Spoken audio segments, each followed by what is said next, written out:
known as seed. And now what is seed? Seed is mature ovule after fertilization. It is mature ovule after fertilization.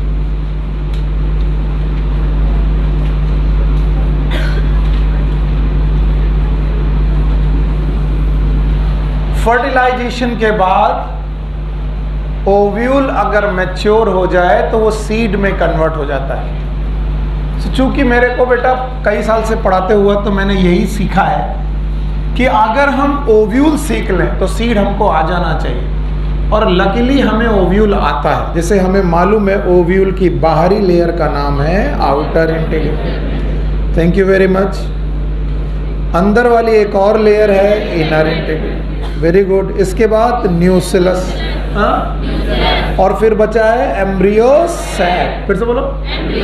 और embryo sac में भी क्या हो चुका है? तो जो 7 सेल और 8 न्यूक्लियस थे, कितने सेल? किस में थे? एम्ब्रियो सैक में। वो अब 7 सेल 8 बचे कि एम्ब्रियो बन चुके हैं? तो याद रखना यहाँ पर मिल सकता है एम्ब्रियो। क्या मिलेगा? एम्ब्रियो, जिसकी एक्सिस होगी एम्ब्रियोनल एक्सिस। फिर से बोलो। अभी मैं पूरा पॉइंट लेबल करूंगा, क्या लिख रहा हूं वो भी लिखूंगा। और हो सकता है कि इसमें प्रेजेंट हो एंडोस्पर्म। क्या प्रेजेंट हो? एंडोस्पर्म। तो जो जो मैं पूछता जाऊं आप बताते जाओ, और फिर हम ओव्यूल को सीड में बदलता हुआ देख लेंगे। बताइए इस इंटेग्यूमेंट का नाम? It is outer integument. It is outer integument. Thank you very much. This is inner integument. बहुत बढ़िया भाई, आप एकदम सही सीख रहे हो कि आउटर इंटेग्यूमेंट इनर इंटेग्यूमेंट आपने सीख लिया है। इसके बाद आपने देखा ये वाला स्ट्रक्चर का नाम न्यूसिलस। Very good, न्यूसिलस। न्यूसिलस के बाद आपके अंदर इसके पाया जाता है एम्ब्रियो सैक। बोलो क्या? और बेटा फर्टिलाइजेशन के बाद एम्ब्रियो सैक में 2 लोग रहते हैं। एक कौन? एम्ब्रियो। बोलो कौन? और दूसरा कौन? एंडोस्पर्म। दूसरा है एंडोस्पर्म। एंड दिस मे और मे नॉट प्रेजेंट। अच्छा, एक और बात हमें मालूम थी कि ये बेटा कहीं पर अटैच्ड होता है। याद है आपको? इस प्रोसेस का नाम, इस जगह का नाम हाइलम। फिर से बोलो। क्या इससे एक बेटा स्ट्रक्चर निकला होता है? बोलो क्या? फ्यूनिकल। और ये कहीं जुड़ा होता है? बोलो क्या? प्लेसेंटा। बहुत बढ़िया तरीके से आप सीख रहे हो। It is a placenta, it is a funicle. ये फ्यूनिकल है। और इसके बाद ये क्या है? हाइलम। अच्छा बताओ, इस जैक ओपनिंग का नाम माइक्रोपाइल। क्या ये माइक्रोपाइल है? और ये वाला पोर्शन चढ़ा है। पक्का? अब फिर से सीड के बारे में पढ़ते हैं। What is seed? Mature ovule after fertilization. तो आइए हम लोग ओव्यूल को सीड में बदलते हुए देखें कैसे ओव्यूल सीड में कन्वर्ट होता है। इससे आपको काफी लर्निंग मिलेगी और काफी रट्टा होने से बचेगा मामला। इनकी जो आउटर इंटेग्यूमेंट है ये कन्वर्ट हो जाती है कवरिंग में। कवरिंग का नाम है टेस्टा। बोलो क्या नाम है? टेस्टा। बताइए टेस्टा किससे बना? Outer integument. तो जो ये आउटर इंटेग्यूमेंट नाम की कवरिंग है वो बनाती है टेस्टा। इसके बाद inner integument. This inner integument is a very thin membranous structure and it is converted into another membrane. It is known as tegmen. बोलो क्या नाम है? tegmen। तो बताओ कितनी हो गई? 2। एक कौन? दूसरा कौन? tegmen। अब बताओ आउटर से क्या बना? टेस्टा। इनर से टेस्टा और tegmen दोनों मिलकर बनाते हैं सीड कोट। क्या बनाते हैं? Seed coat. तो कभी कोई तुमसे पूछे कि सीड के ऊपर जो कवरिंग होती है उसे क्या कहलाते हैं? Seed coat. और इसके कितनी लेयर होती हैं? 2। एक का नाम टेस्टा, दूसरे का नाम टेगमेंट। टेस्टा किससे बना? आउटर इंटेगुमेंट से। टेगमेंट किससे बना? इनर इंटेगुमेंट से। पक्का? अब एक जगह पर टेस्टा और आउटर और इंटर इनर इंटेगुमेंट थे कि नहीं थे? नहीं थे। तो बताओ उस जगह पर ओपनिंग बनी रह जाएगी। सर ये नहीं समझ में आया, फिर से बताओ। Yes, outer integument, inner integument, लेकिन इस जगह पर ना तो आउटर है ना तो इनर है। तो बताओ उस जगह ना तो टेस्टा बनेगा ना तो टेगमेंट, क्या उस जगह ओपनिंग बनी रहेगी? This opening is as such known as micropyle. बोलो क्या नाम है? हाँ बच्चों, it is known as micropyle. अच्छा बताओ, क्या हमारा हाइलम माइक्रोपाइल के आसपास अटैच था? यस। तो बताओ जब हम लोग सीड को प्लेसेंटा से तोड़ेंगे, जरा सोच के देखो, मटर के दाने को मटर की फली से अलग करो। सोचो सोचो, मटर के दाने को मटर की फली से अलग करो, क्या मटर के दाने पर एक स्कार छूट जाता है? एक दाग छूट जाता है? क्या वो दाग अटैचमेंट है? That attachment is nothing, it is hilum. फिर से बोलो।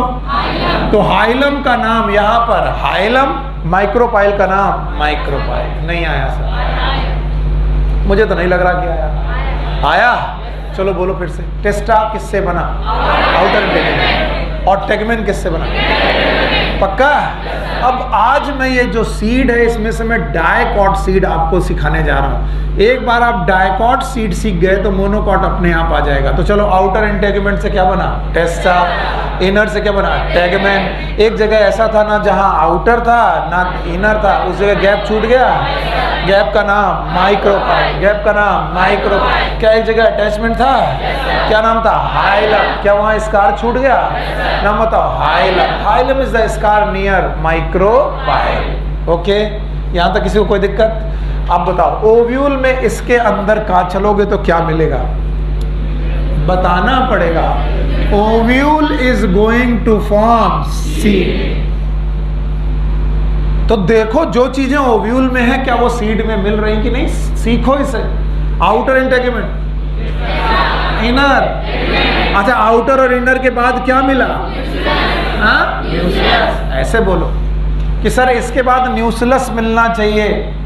अब ध्यान से सुनो, न्यूक्लियस जनरली डीजनरेट हो जाता है, कभी कभी न्यूक्लियस डीजनरेट हो जाता है, और अगर डीजनरेट ना हो तो एक पतली झिल्ली के रूप में पड़ा रहता है, and that is known as perisperm. बोलो क्या बोलेंगे? पेरिस्पर्म। जो मैं डायग्राम बना रहा हूं, it is a ray diagram to understand the seed only. ये हर सीड में मिले ऐसा जरूरी नहीं है। मैं यहां पर लिख दे रहा हूं, nucleus generally degenerate. Generally nucleus नहीं पाया जाता है, न्यूक्लियस डीजनरेट हो जाता है। बट इन सम सीड, कुछ सीड्स में ये रिमेन बचा रह जाता है और इसका नाम होता है perisperm, remnant of nucleus. Nucleus का remnant it is known as perisperm. बताइए, पेरिस्पर्म हमेशा मिलेगा कि नहीं मिलेगा? जवाब ही नहीं आएगा। लिखने में इतने व्यस्त हो कि तुम्हें समझ में नहीं आ रहा। पेरिस्पर्म हमेशा मिलेगा। न्यूक्लियस जनरली बचेगा कि डीजनरेट? डीजनरेट का मतलब बचा कि खत्म हो गया? कभी कभी बचता है। जब बचता है तो एक पतली झिल्ली के रूप में पाया जाता है, और ये पतली झिल्ली क्या कहलाती है? पेरिस्पर्म। पेरिस्पर्म, तीन ऐसी कंडीशन है जहां पर पेरिस्पर्म मिलेगा। मैं यहां लिख दे रहा हूं, here. Perisperm generally present in free condition, it is BBC, it is not the radio channel, it is black pepper, kali mirch, black pepper, one is beet and C is castor। castor का मतलब जानते ही हो आप लोग। तो यहां पर perisperm मिलेगा, अदरवाइज न्यूक्लियस डीजनरेट हो जाता है और कुछ नहीं बचता उसमें। अच्छा भाइयों बहनों, अब ध्यान से सुनो, इधर देखोगे तो ज्यादा अच्छा आएगा। आउटर इंटेगुमेंट खत्म, इनर इंटेगुमेंट खत्म, न्यूक्लियस भी डीजनरेट। इसके बाद जब अंदर जाओगे तो दो चीजें मिलेंगी, वन इज एंडोस्पर्म, बोलो क्या मिलेगा, और दूसरा क्या मिलेगा, एम्ब्रियो। तो ये वाला बोलोगे नहीं, और ये वाला एम्ब्रियो, पक्का। तो बेटा हो सकता है देयर में भी एंडोस्पर्म में प्रेजेंट, ये मैं क्रॉस कर रहा हूं, ये क्रॉस जो लाइन है it is denoting the endosperm. तो एंडोस्पर्म कभी कभी मिलेगा और कभी कभी नहीं मिलेगा। जब एंडोस्पर्म मिलेगा ऐसे सीड को हम लोग मिलेंगे एल्बुमिनस सीड, एल्बुमिनस सीड। और जब एंडोस्पर्म नहीं मिलेगा हम इसे बोलेंगे x albuminous seed.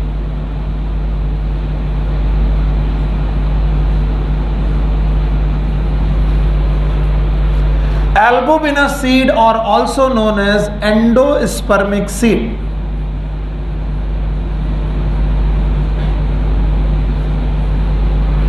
X-albuminous seed are also known as non-endospermic seed.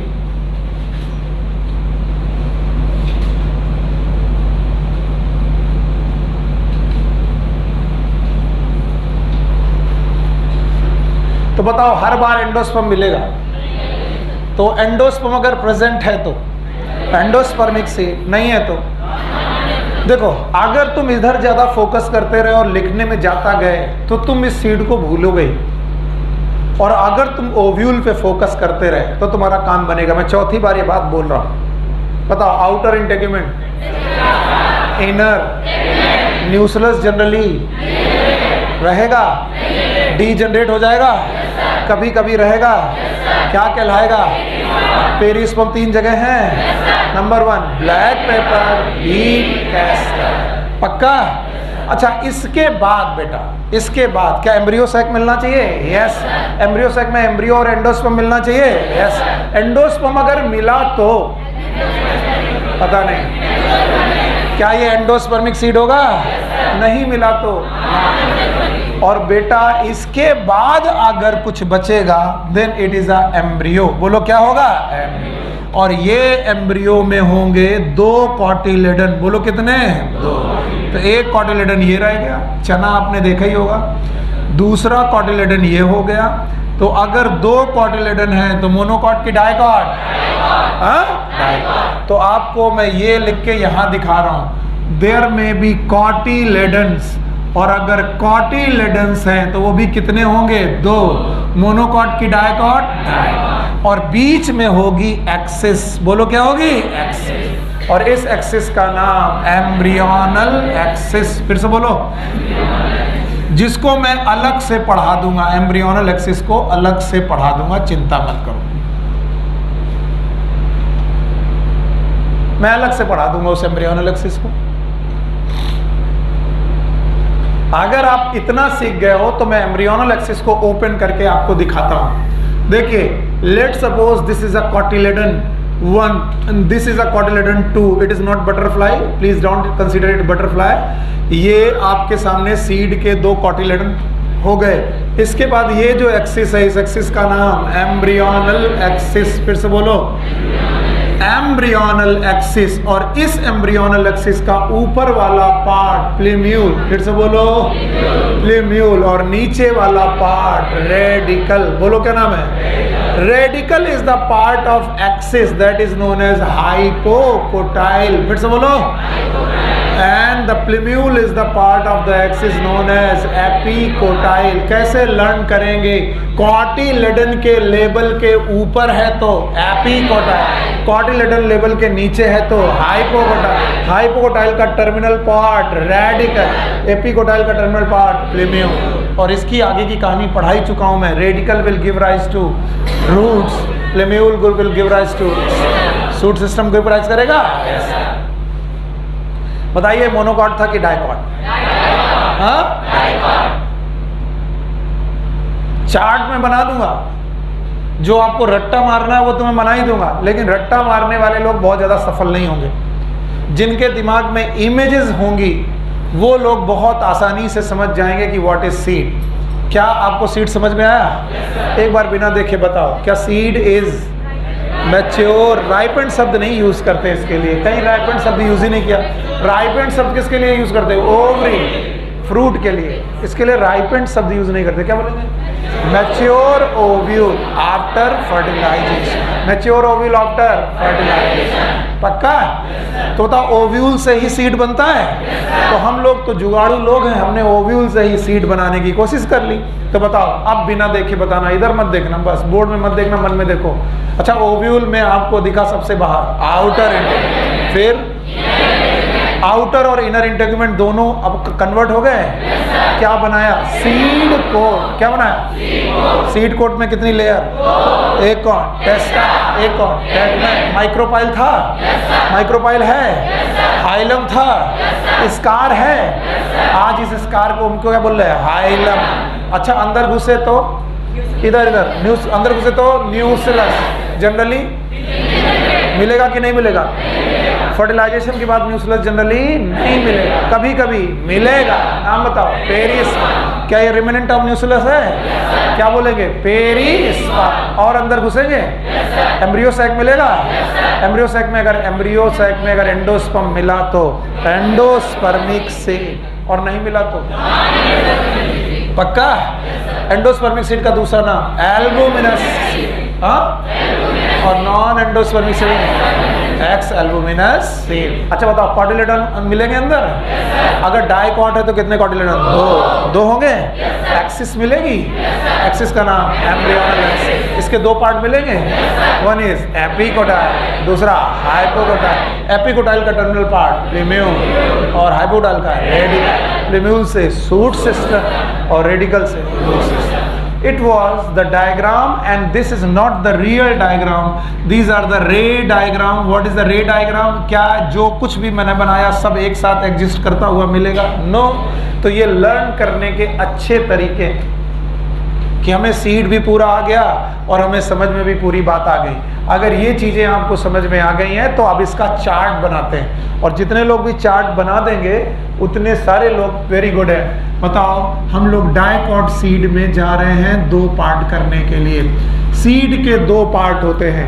One is known as seed coat. अब ये रट्टा मारने वाले लोगों के लिए, जिनको रट्टा मारना अच्छा लगता है। दूसरा पार्ट है कर्नेल। अभी कोई पूछे what is kernel? All the part of seed inside the seed coat. All the part of seed inside the seed coat। Seed coat के अंदर सीड का जितना भी पार्ट है that is known as kernel. Now seed coat की दो layer, outer is testa, inner is tegmen. Testa और tegmen के बीच में एक opening that is known as, sorry, testa और टेगमेन में दोनों के बीच में, दोनों नहीं है वहां पर, इसका नाम माइक्रोपाइल। टेस्टा में एक स्कार और जिसका क्या नाम है बोलो? हाइलम। ओके, ये चार्ट है ना। कर्नेल को बेटा तीन पार्ट में बांटेंगे। Number one, perisperm. याद रखेंगे, इट मे और may not present, plus minus. If present it is BBC। What is BBC? याद है? It is black paper, B. दूसरा है एंडोस्पर्म। एंडोस्पर्म, एंडोस्पर्म मे और may not present. If present it is endospermic seed. If not present it is non endospermic seed. दूसरे नाम याद है इनके? बोलो एंडोस्पर्मिक सीड का दूसरा। एल्बुमिनस। याद है? अच्छा बताओ, अगर बेटा नहीं प्रेजेंट है तो नॉन एल्बुमिनस, प्रेजेंट है तो एल्बुमिनस। अच्छा, अब इधर आओ। इसके बाद यहां पर आएंगे और मिलेगा एम्ब्रियो। एम्ब्रियो के दो part, number one is known as cotyledons. अगर कॉटिलेडन दो हैं तो डाइकॉट, एक है तो मोनोकॉट। ओके, नाउ बचा हुआ पार्ट इज एम्ब्रियोनल एक्सिस।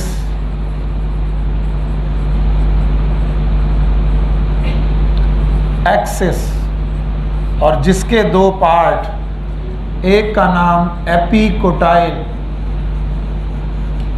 दूसरे का नाम हाइपोकोटाइल। आगे की कहानी तुम जानते हो। एपिकोटाइल का टर्मिनल पार्ट प्लीम्यूल, हाइपोकोटाइल का terminal part radical. This is somehow the chart of seed. तो जिन लोगों के पास दिमाग है, जिन लोगों के पास अपना इमेजिनेशन है, वो ओव्यूल को सीड में बना सकते हैं। उन लोगों को इस चार्ट की जरूरत नहीं होती, अदरवाइज लोग चार्ट की जरूरत रखते हैं। इस साल जो सीड से क्वेश्चन पूछा, इट वाज हाइलम। इस साल जो और नीट में क्वेश्चन पूछा गया, नीट 2020 में जो क्वेश्चन आया वो था कि scar upon the seed coat, it is known as hilum. So it was the dicot seed. Okay,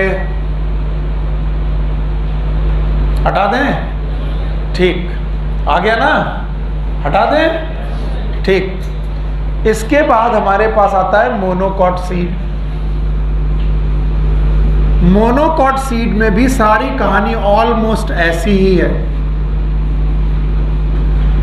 कुछ पॉइंट है मोनोकॉट सीड के जो आपको याद रखने पड़ेंगे। All the monocot seed are endospermic except orchid.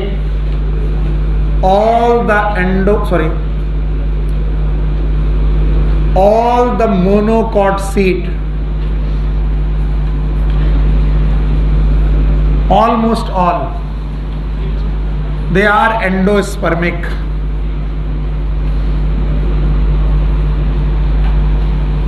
Except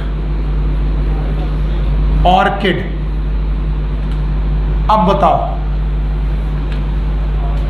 orchid जो है वो एक मोनोकॉट सीड है, लेकिन एंडोस्पर्मिक है कि non endospermic? Non endospermic, it is non endospermic. अच्छा, एक और चीज आपसे पूछना भूल गया मैं। ये क्वेश्चन अक्सर मुझसे लोग पूछते हैं, तो मुझे लगता है कि उनकी इमेजिनेशन अच्छी नहीं हो पाई क्योंकि मैंने ज्यादा ध्यान नहीं दिया, इसलिए अब मैं ध्यान दे रहा हूं। अब मैं ध्यान दे रहा हूं, इसको ध्यान से देखिए।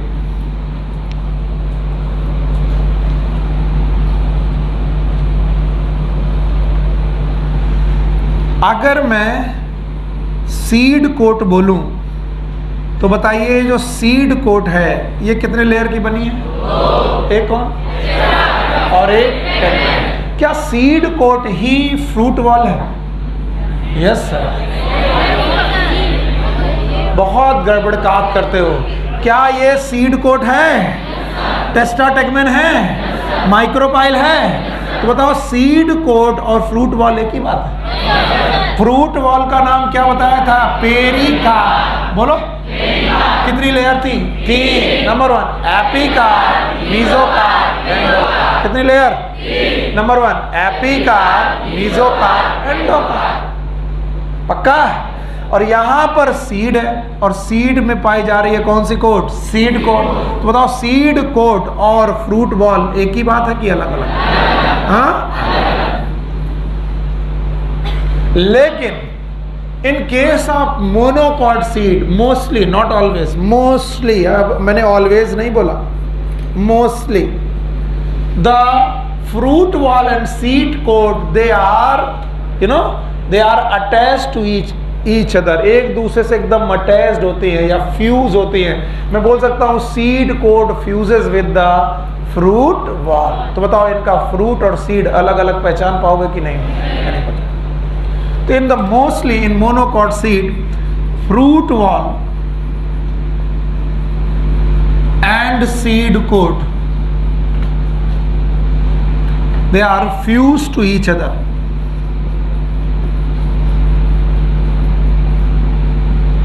And this type of fruit condition is known as caryopsis. देखिए 5वां फ्रूट आज मैंने नाम बता दिया, 5 फ्रूट हो गए। अगर आपने नाम गिने होंगे, ड्रूप याद है? भूल गए। ड्रूप याद है? बेरी याद है? शाबाश, बेरी याद हो गया। और नट याद है? और एम्फीसेराटा। और आज क्या पढ़ा है? Caryopsis. What is caryopsis? These are the fruit in which fruit wall is fused with seed. गेहूं का तुमने फल देखा है क्या? हाँ बोले हाँ। गेहूं का फल देखा है आपने? धान का फल देखा है? नहीं। धान का जो सीड कोट और फ्रूट वॉल आपस में जुड़ गई है, गेहूं के साथ भी ऐसा ही है।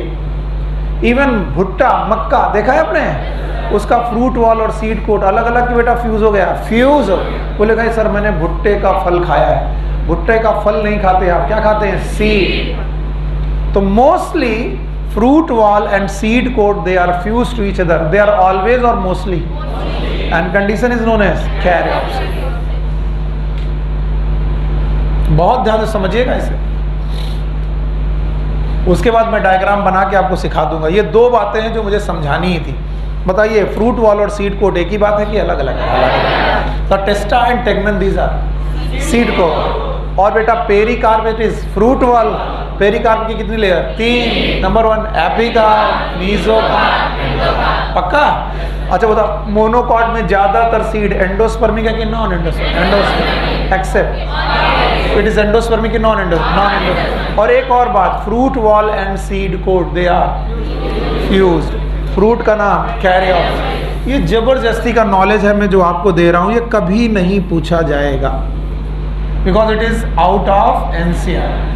पर आप लोग कभी कभी चांस लेते हो कि सर 5 क्वेश्चन तो बाहर से आते ही हैं सर, 90 में से सर 85 क्वेश्चन तो एनसीईआरटी, मान लीजिए 5 क्वेश्चन, तो उन 5 क्वेश्चन को मैं ढूंढते रहता हूँ ऐसे, क्योंकि ये बात एनसीईआरटी ने लिखी है। जब आप एनसीईआरटी में जाकर लिखोगे तो ये नहीं लिखी, लेकिन ये लिखी है।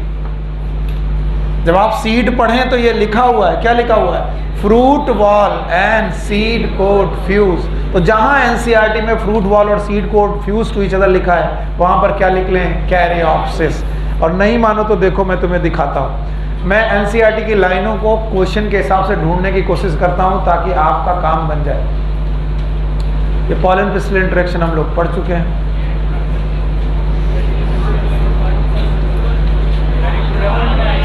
अच्छा, ये तो मॉर्फोलॉजी है, सॉरी। अच्छा, इसमें तो चैप्टर ही नहीं था, देख लीजिएगा। तो फ्रूट वॉल और सीड कोट एनसीईआरटी देख लो, लिखा है? बताओ, फ्रूट वॉल और सीड कोट फ्यूज है। इस तरीके के फ्रूट का नाम कैरियोप्सिस। मैं ऐसे कैरियोप्सिस बोलेंगे। इसके बाद मैं मोनोकॉट सीड का आपको डायग्राम बना के दिखाता हूं। पहली बात, मोनोकॉट सीड के बाहर वाली लेयर होगी, it is a fruit wall and seed coat both. तो कोई मुझसे पूछे कि सर यहाँ पर जो लेयर है वो सीड कोट है कि फ्रूट वॉल है? दोनों है। फ्रूट वॉल और सीड कोट आपस में फ्यूज हो चुकी हैं, ये रही वो लेयर।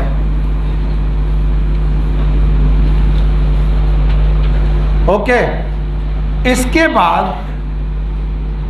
इनमें एंडोस्पर्म पाया जाएगा, क्योंकि हर सीड में एंडोस्पर्म पाया जाता है। और एंडोस्पर्म एक साइड में पड़ा होगा, और उस एंडोस्पर्म को कवर करने के लिए they have a layer, and that layer is known as aleurone layer. बोलो कौन सी लेयर? एलुरॉन।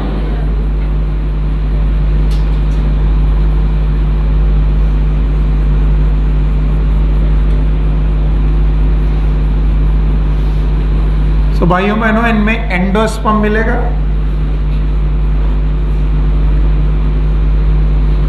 इसके बाद एल्यूरॉन लेयर मिलेगी।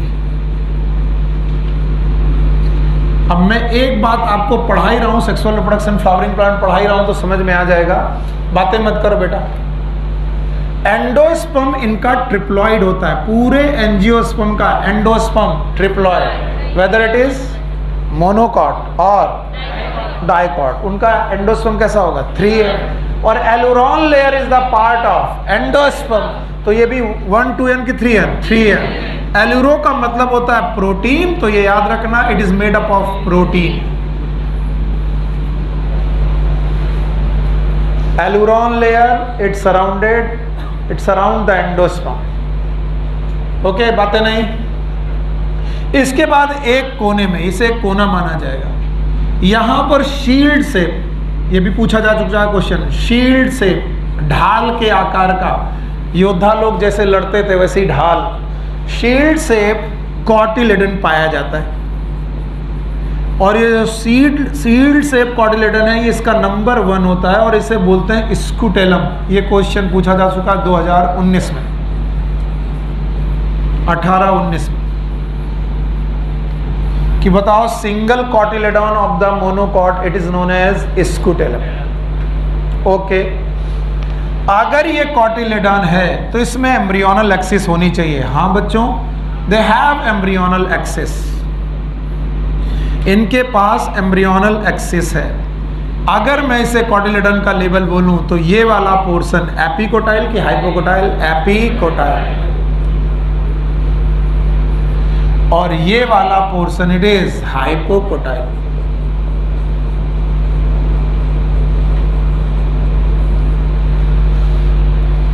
एपिकोटाइल का और हाइपोकोटाइल के वही पार्ट, हाइपोकोटाइल का terminal part it is known as radical,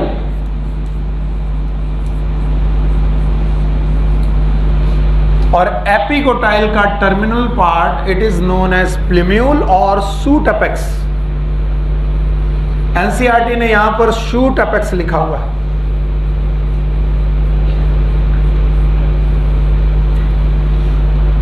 sir her bar embryo में यही मिलते थे, एम्ब्रियो में मिलता था कॉटिलेडन, 2 मिलते थे तो 1 मिला तो, और कॉटिलेडन का शेप कैसा है, शील्ड से, और उसमें एक्सिस मिली, एक्सिस का नाम एम्ब्रियोनल एक्सिस, ऊपर वाला पार्ट एपिकोटाइल, नीचे वाला सब कुछ वैसा ही है, ऊपर वाला एपिकोटाइल, नीचे वाला हाइपोकोटाइल। एपिकोटाइल का terminal part plumule, that is known as shoot apex, hypocotyl का terminal part radical.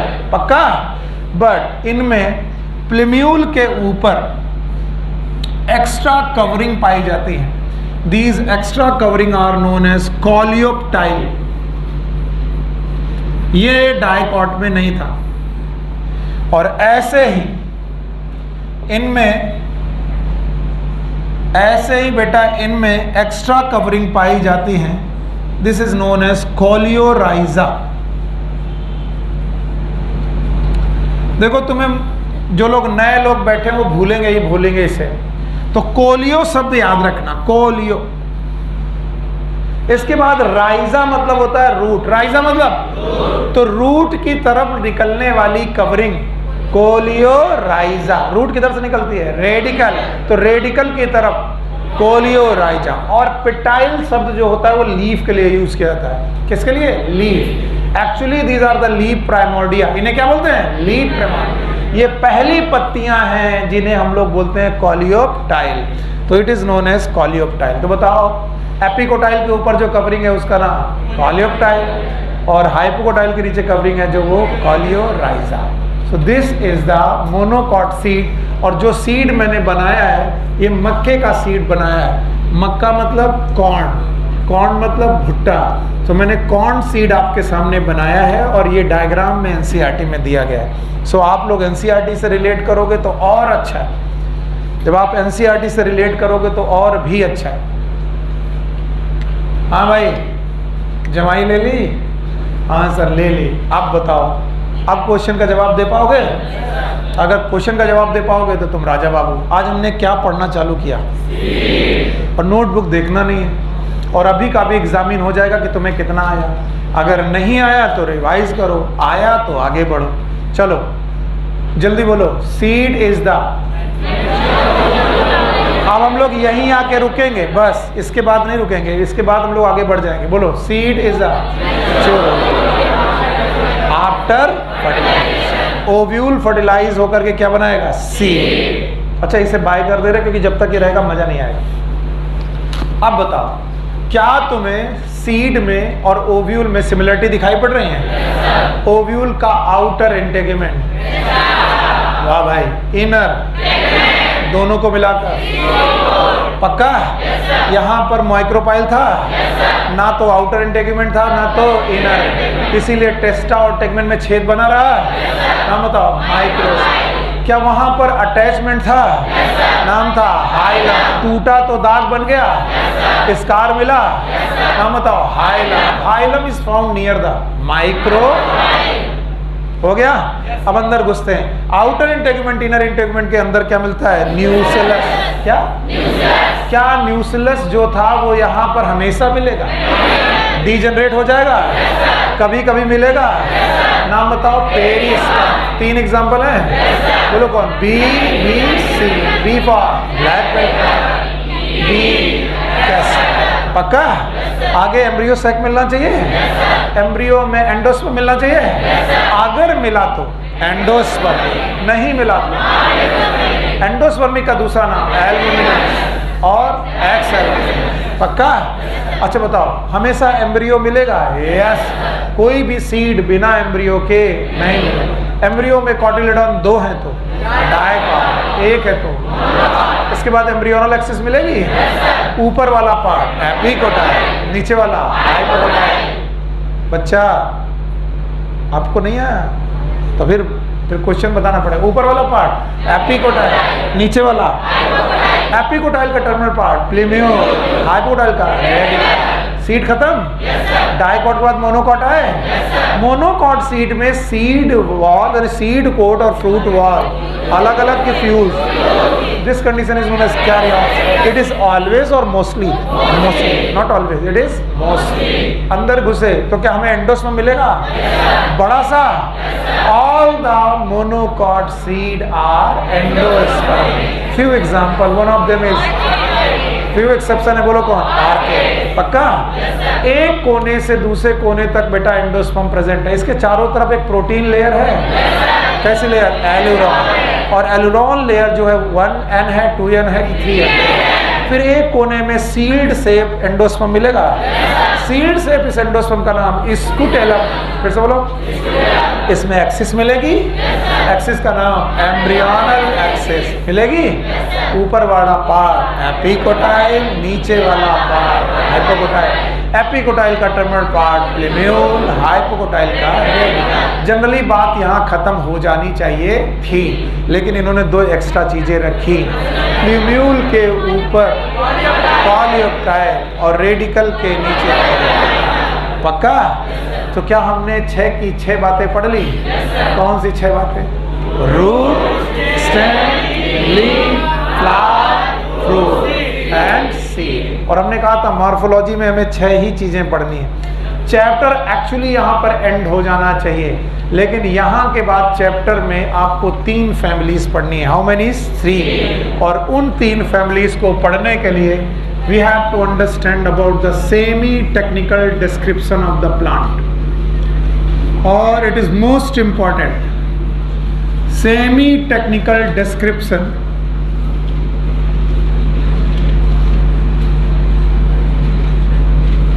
of angiospermic plant.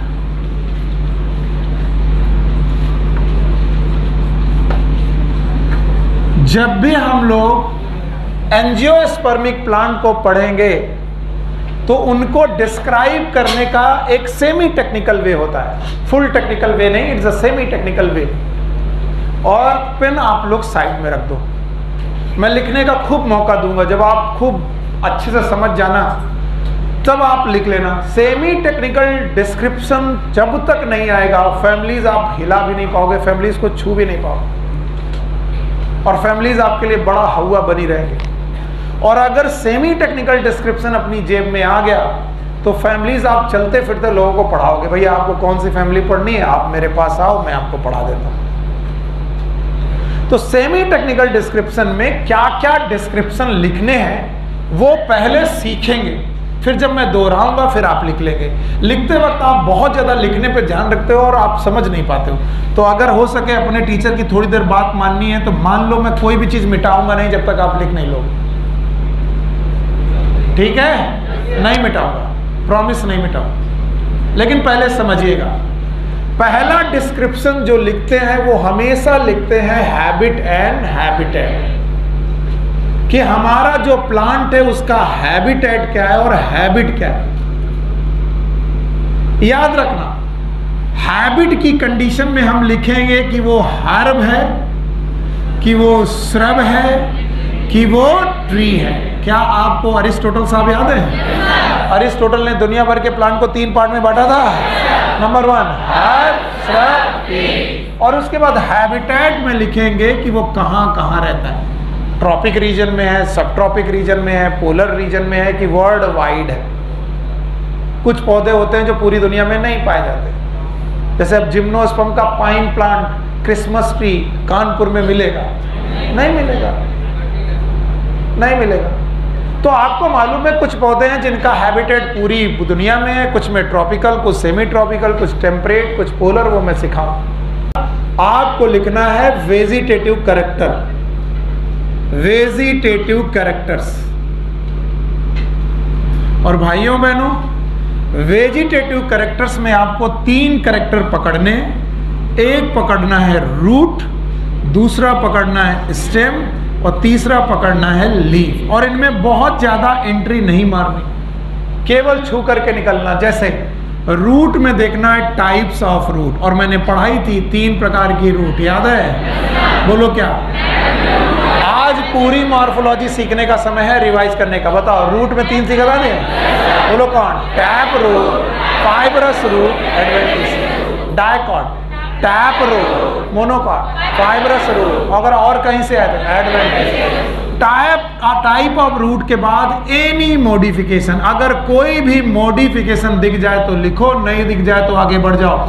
जैसे फ्यूजीफॉर्म, याद है? बोलो। रेडिश, नेपीफॉर्म, याद है? बोलो। याद है? कोनिकल, कैरेट, याद है? ट्यूबरस, स्वीट पोटैटो, याद है? तो बताओ रूट में 10 चीजें लिखने की, 2। बोलो कौन? Types of root and any modification, if there तो लिखो, वरना आगे बढ़ो। इसके बाद स्टेम। स्टेम में आपको देखना है कि स्टेम इरेक्ट है कि क्रीपर है। आपने देखे होंगे कुछ चीजें होती हैं जो लतिकाओं से जैसे कि बोलते हैं वाइन, बेलों से चलती हैं, बेल।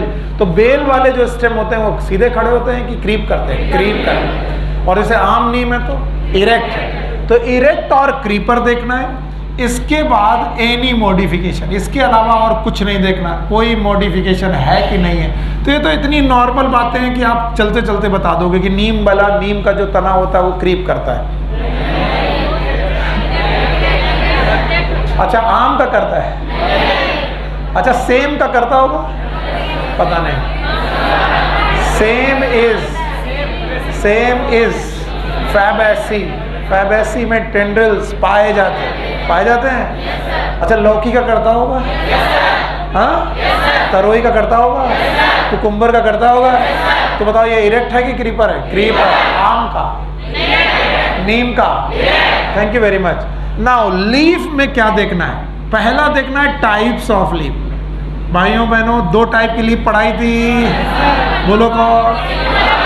सिंपल और कंपाउंड पढ़ाई थी। इसके बाद देखना है वेनेशन। बोलो क्या देखना है? वेनेशन। कुछ लोग भूल गए यार, सब भूली बिसरी यादें हैं। वेनेशन याद है? या तो रेटिकुलेट, या तो भूमिका जी, एक तो आप लेट आई हैं क्लास में, ऊपर से आप बातें कर रही हैं, और 1 घंटा आप पढ़ा तो सब सही हो जाएगा।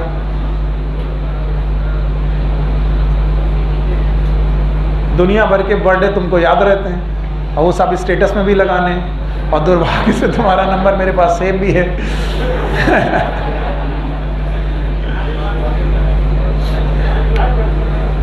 बहुत सारे लोग हैं जो अपनी दुख दुविधाएं स्टेटस में लगाते हैं। I am in sad mood today. फिर देखना गलत बात होती है, ठीक है?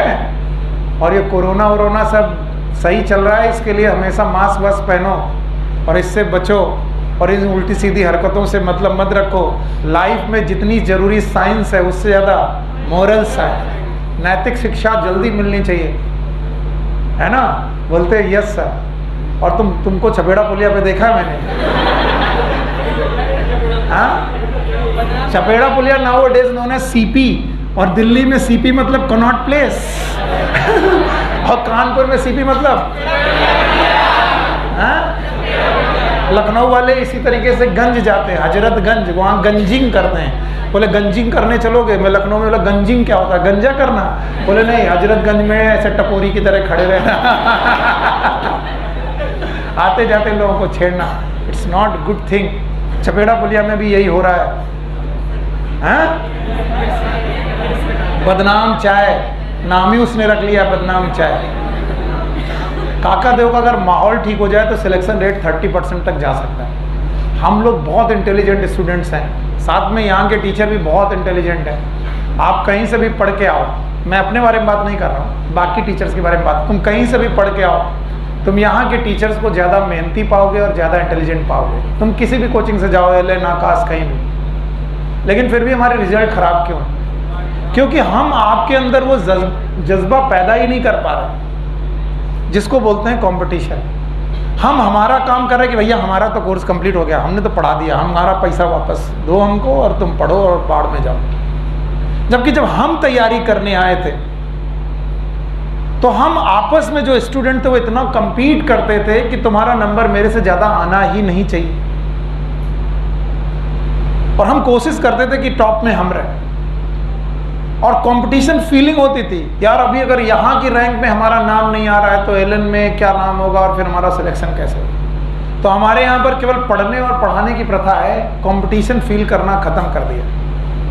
इसलिए जितने जल्दी हो रही है मैं टेस्ट सीरीज शुरू करने जा रहा हूँ, और उस टेस्ट सीरीज में मैं मार्क्स चालू करूँगा।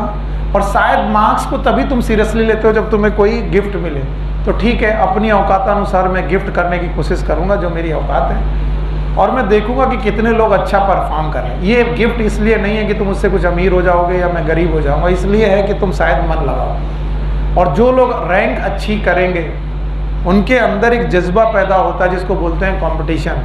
और यहाँ बैठ के खाली पढ़ के वापस चले जाना, it's not a good thing. Okay, तो जब तुम बाहर निकल करके सड़कों पे घूमते हो, मैं समझ रहा हूँ तुम्हारा सिलेक्शन नहीं होना, क्योंकि आपको ऑलमोस्ट मर जाना पड़ेगा सिलेक्शन के लिए। मरना नहीं है, मर जाना जैसा हो जाता है। तुम्हें लगता है सिलेक्शन बहुत आसान है, तो 6000 लोगों ने पिछली साल ओमेगा में पढ़ाई की एंड आप रिजल्ट जानते हो, मैं क्या बताऊं। और जिन लोगों का सिलेक्शन हुआ कभी उनको टच करके देखो भैया क्या था, और उनको देखोगे तो तुम्हें लगेगा ये तो पूरे साल भर हमको दिखे ही नहीं। और सिलेक्शन इतने आसान होते तो सबके हो जाते। और फिर मैं कहता हूँ सिलेक्शन अगर टीचर और कोचिंग कराता तो मेरे पढ़ाया हुआ हर बच्चा सेलेक्ट हो गया हो। सिलेक्शन ना तो कोई कोचिंग ना तो कोई टीचर कराता, सिलेक्शन अपना आप खुद कराते हो।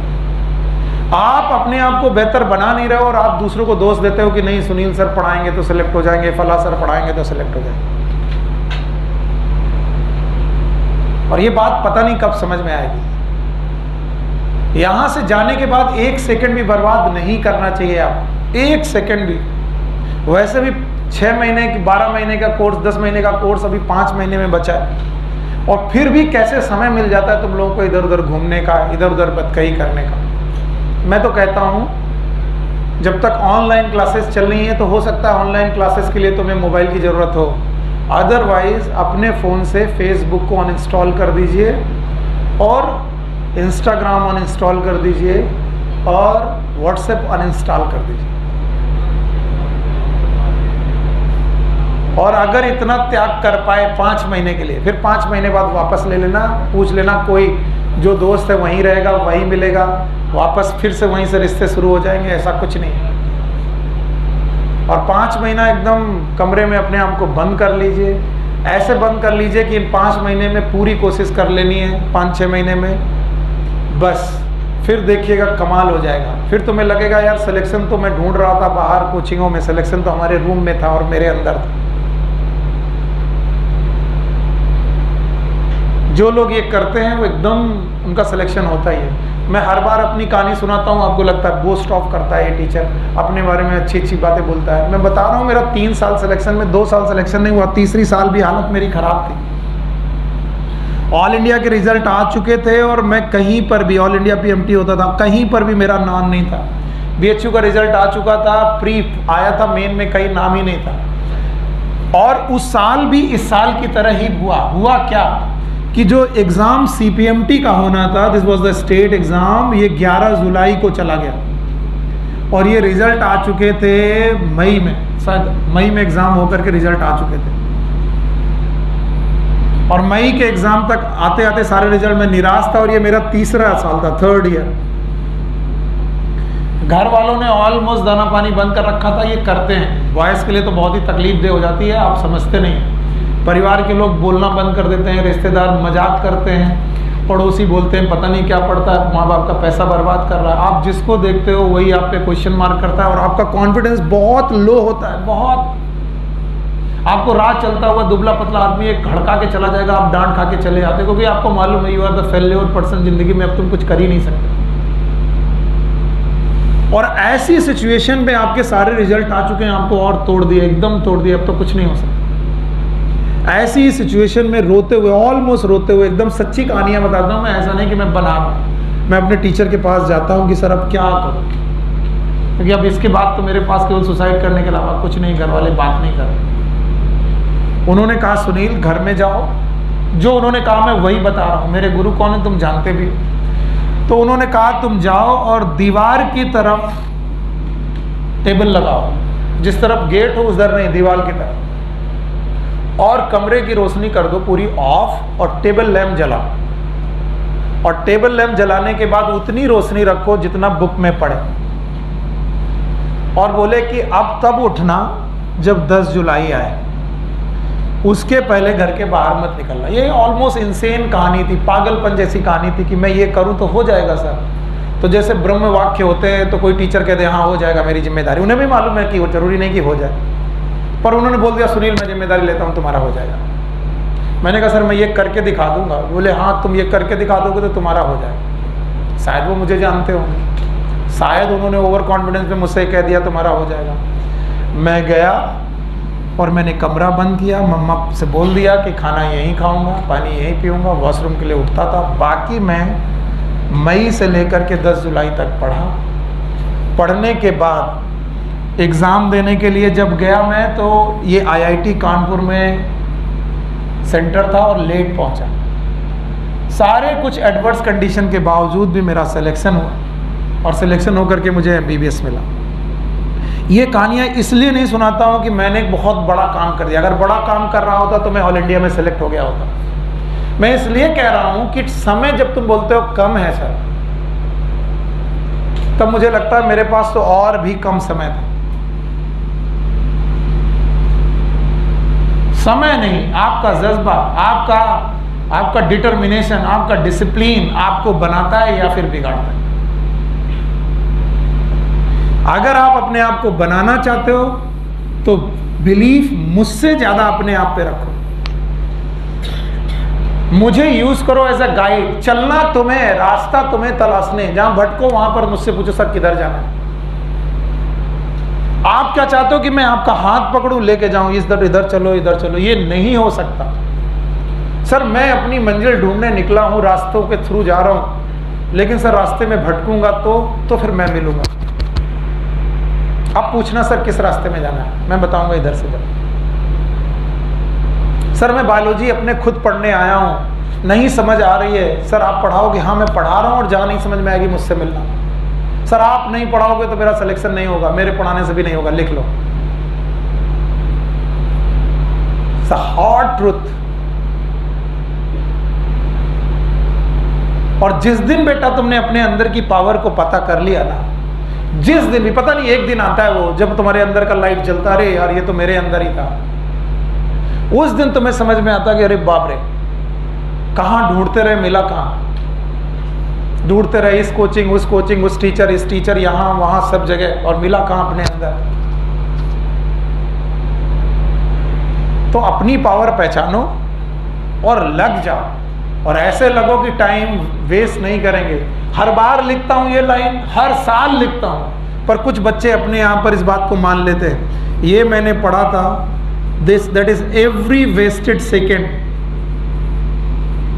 हर वेस्ट किया गया सेकेंड मतलब you know time will take its revenge. ये अपना बदला आपसे लेगा। अगर अब बोलोगे रिवेंज का मतलब बदला क्यों लेगा सर? आप समय बर्बाद करेंगे तो समय आपको बर्बाद करेगा। और फिर आप पूछोगे सर मेरे साथ ऐसा क्यों हुआ, मेरा बैड लक था। तब मैं कहूंगा तुम्हारा बैड लक नहीं था, तुम्हारा बैड वर्क था।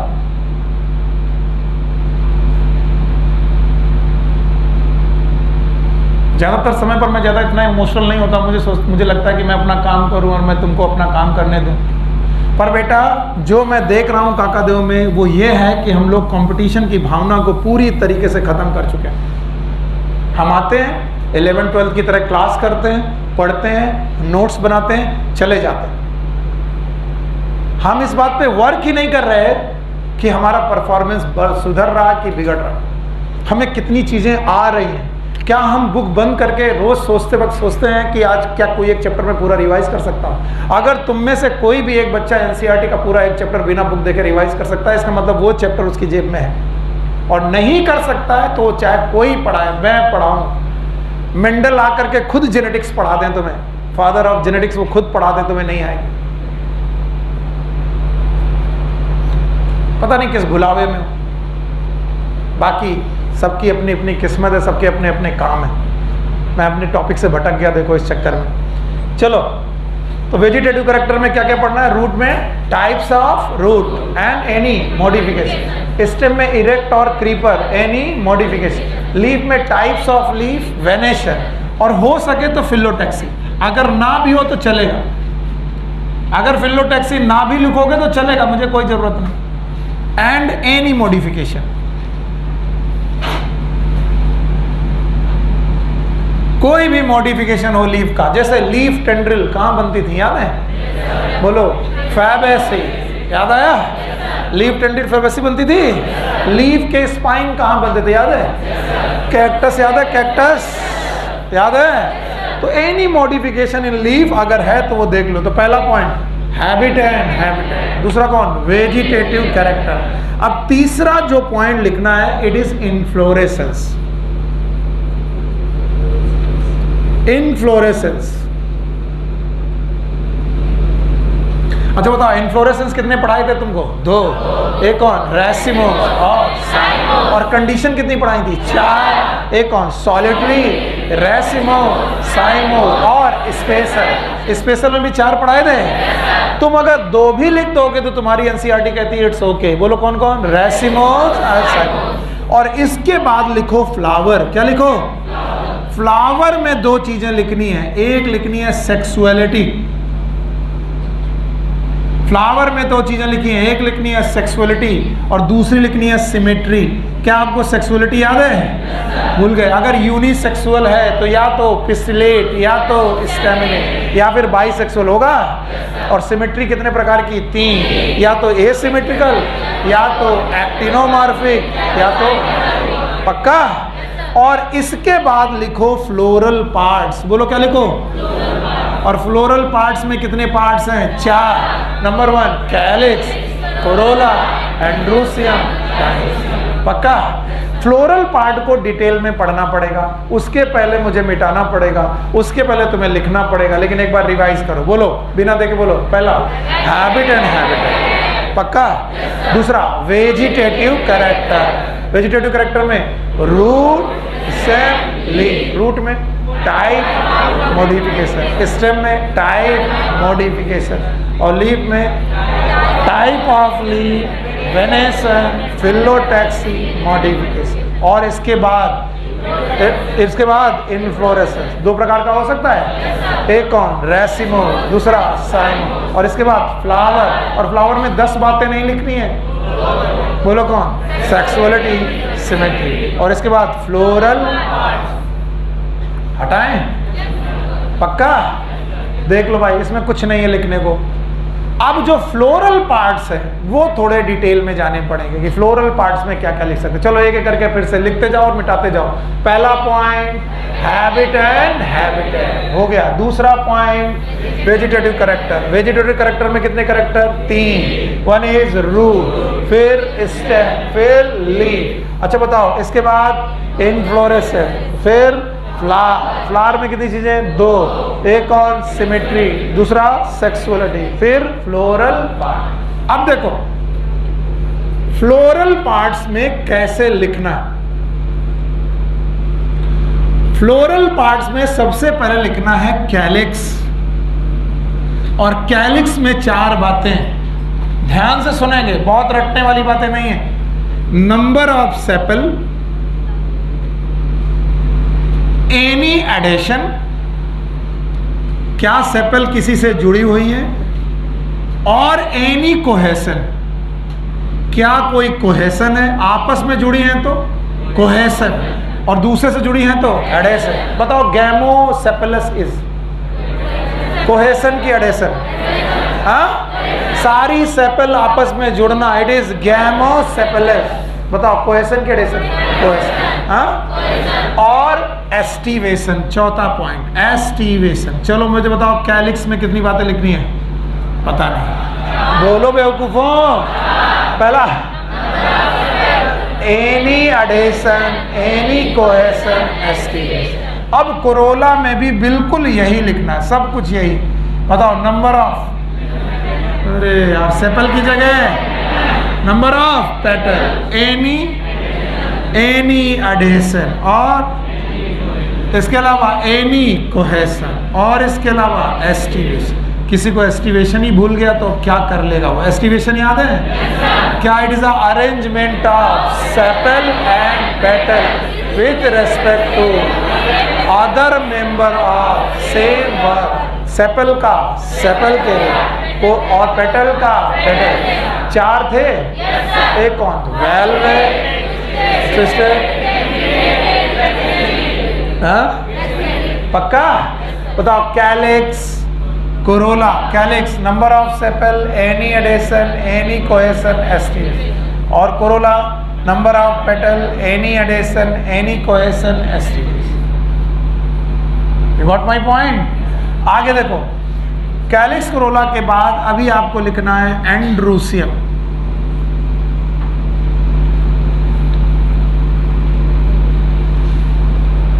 एंड्रूसियम, एंड्रूसियम को ध्यान से समझने के लिए लिखेंगे नंबर ऑफ स्टेमन, एनी एडेशन, क्या स्टेमन एडेशन में है या फिर एनी कोहेसन। और मैंने एडेशन और कोहेसन सब सिखाए हैं। बोलो, एडेशन याद है? बताओ, एडेशन, एपीपेटलस याद आया? एपीफिलस याद आया?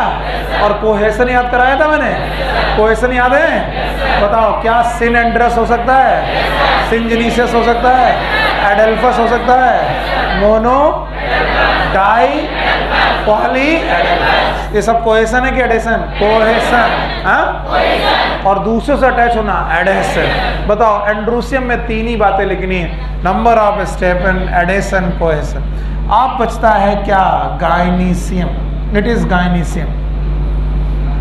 गायनीसियम में लिखना है नंबर ऑफ कार्पेल। इसके बाद नंबर ऑफ कार्पेल के बाद इसके बाद लिखना है superior and inferior ovary, superior और inferior ovary.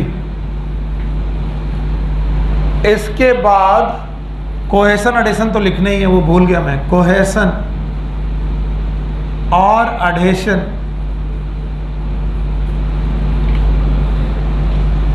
Number of carpel, superior inferior ovary, cohesion, adhesion and placentation. क्या आपको प्लेसेंटेशन याद है? बोलो, क्या? मार्जिनल था एक्साइल था और कुछ था, तो आपको याद है? ठीक है, तो बेटा इतना अगर आप लोग सीख जाओगे तो आप पार्ट्स ऑफ फ्लावर लिख पाओगे। अगर फ्लोरल पार्ट्स लिख पाए तो काम बन जाएगा। देखो बेटा, मैं कुछ भी बात कई बार कह जाता हूँ, कहने के बाद मुझे काफ़ी सोच हो जाता है और मुझे लगता है मैं एज अ टीचर अगर ये बात मेरे मुंह से निकल गई तो गलत है। Always be disciplined and be with the moral values. अगर तुम लोगों ने यहाँ पर बैठ के अपने साथ बैठी हुई गर्ल्स को ये साबित कर दिया कि ठीक है, you are a good guy, then you are a moral person, है ना। जैसे मेरे मुंह से निकल गया तुम कुछ भी करो, कुछ भी नहीं करना, करना क्या है, उनको सेफ महसूस करना, क्योंकि हमारी बहनें भी कहीं पढ़ने जा रही हैं और वो वहाँ पर सेफ महसूस नहीं करेंगी तो गड़बड़ होगा। और क्लासेस पढ़ो और मोरल वैल्यूज हाई रखो और सेलेक्ट हो, मेडिकल कॉलेज जाओ। उसके बाद लाइफ में मज़े एंडलेस हैं, मज़े एंडलेस हैं, पर कब? जब करियर बने या ना बने। जब करियर बन जाएगा तो फिर बर्बाद होने के चांसेस नहीं है, क्योंकि एक बार MBBS करने गए तो बिगड़ोगे भी तो क्या बनोगे? डॉक्टर। बोले MBBS करने गए थे, एक बंदा बिगड़ गया, क्या बना? MBBS। अब जैसे मेरे जैसा बंदा वहां पर बना कि बिगड़ गया? बिगड़ गया। तो बिगड़ के क्या बना? और बिगड़ा तो क्या बन गया? अब इससे ज्यादा मत बिगाड़ना मुझे। बताओ, फ्लोरल पार्ट में कितने पार्ट हैं? 4। चारों याद रहेंगे? मैं इसे हटा दूं तो बता पाओगे? बताओ, चारों में कैलिक्स में क्या लिखोगे? Number of sepal, cohesion, adhesion, aestivation. Corolla में याद रहेगा? बोलो, कोहेशन, एडेशन, एस्टिवेशन। एंड्रोसियम याद रहेगा? बोलो, number of stamen, cohesion, adhesion. Gynoecium याद रहेगा? Number of carpel, cohesion, adhesion, superior, inferior और प्लेसेंटेशन। अगर इतना पढ़ लिया तो देखो तुम्हारे पास सेमी टेक्निकल डेफिनेशन में फ्लोरल पार्ट भी खत्म। फ्लोरल पार्ट के बाद you have to draw the floral diagram. Floral part के बाद आपको फ्लोरल डायग्राम बनाना पड़ेगा। फ्लोरल डायग्राम बनाते वक्त आप एक डॉट लगाओगे, ये डॉट बताएगा it is a floral axis with respect to flower. Flower की पोजीशन उसकी एक्सिस से क्या है ये डॉट बताएगा आपको। इसके बाद आप सबसे बाहर बनाओगे सेपल्स और उनका अरेंजमेंट। जैसे आपकी बुक में इसको समझाने के लिए ब्रेसिकेसी का यानी मस्टर्ड का डायग्राम बना के दिखाया गया है। तो फ्लोरल डायग्राम में सबसे बाहर आप बनाओगे सेपल्स और कैलिक्स। कैलिक्स। इसके बाद आप बनाओगे पेटल्स और उनका अरेंजमेंट।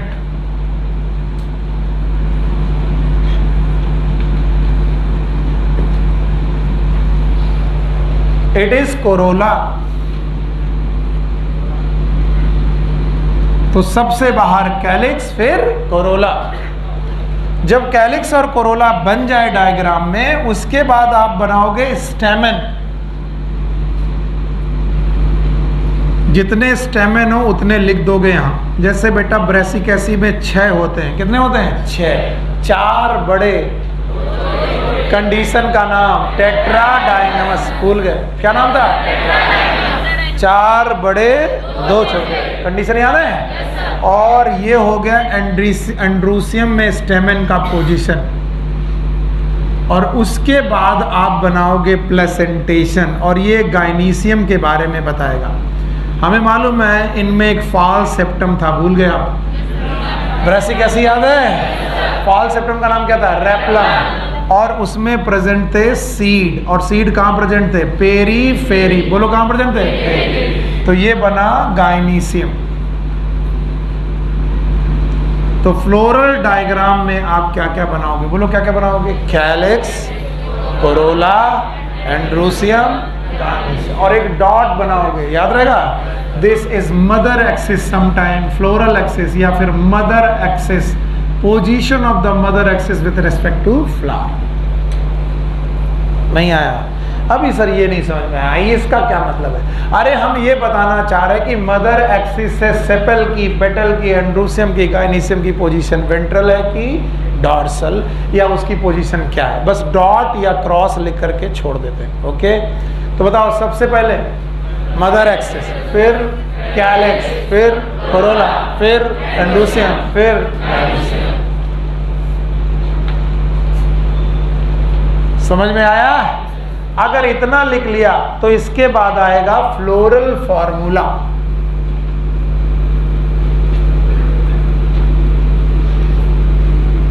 और फ्लोरल फार्मूला लिखते वक्त आपके पास कुछ कोड्स होंगे, कुछ डिनोशंस होंगे जो आप यूज करोगे।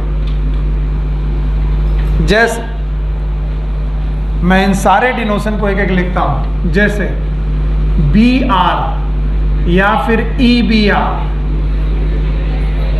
अगर BR लिखा है तो ब्रैक्ट A और EBR लिखा तो E ब्रैक्ट A। किसी को ब्रैक्ट याद है? What is bract? अगर ब्रैक्ट प्रेजेंट है तो ब्रैक्ट A और अगर अब्सेंट है तो E ब्रैक्ट A। अभी जिन लोगों के दिमाग में फ्लावर चल रहा है वो कोड भी लिख पाएंगे, वो कोड भी लिख देंगे। इसके बाद लिखेंगे K फॉर कैलिक्स। पर अगर K के चारों तरफ बेटा ये ब्रैकेट लगा है, इसका मतलब इट इज गैमोसेफेलस। बोलो क्या लिखा है?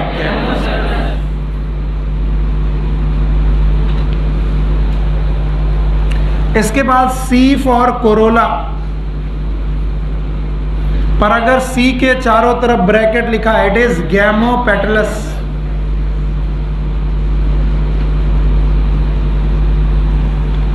और अगर कैलिक्स और कोरोला में डिफरेंशिएशन नहीं है तो आप P लिखोगे, P for पेरियन। It is perianth. Okay, now इसके बाद A फॉर एंड्रूसियम।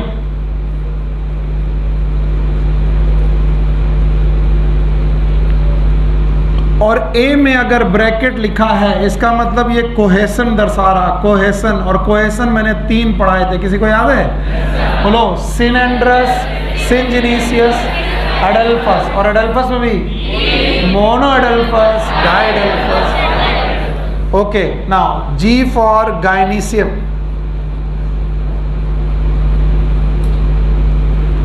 और गायनीसियम में अगर ब्रैकेट लिखा है, इट इज कोहेशन। और इनके कोहेशन को बोलते हैं यस सिनकार्पस। भूल गए आप लोग, क्या बोलेंगे? सिनकार्पस। सारे कार्पेल आपस में जुड़े हो, कंडीशन का नाम सिनकार्पस। इसके अलावा कुछ एक्स्ट्रा साइन मिलेंगे, जैसे G के नीचे अगर लाइन मिले, इट इज सुपीरियर ओवरी।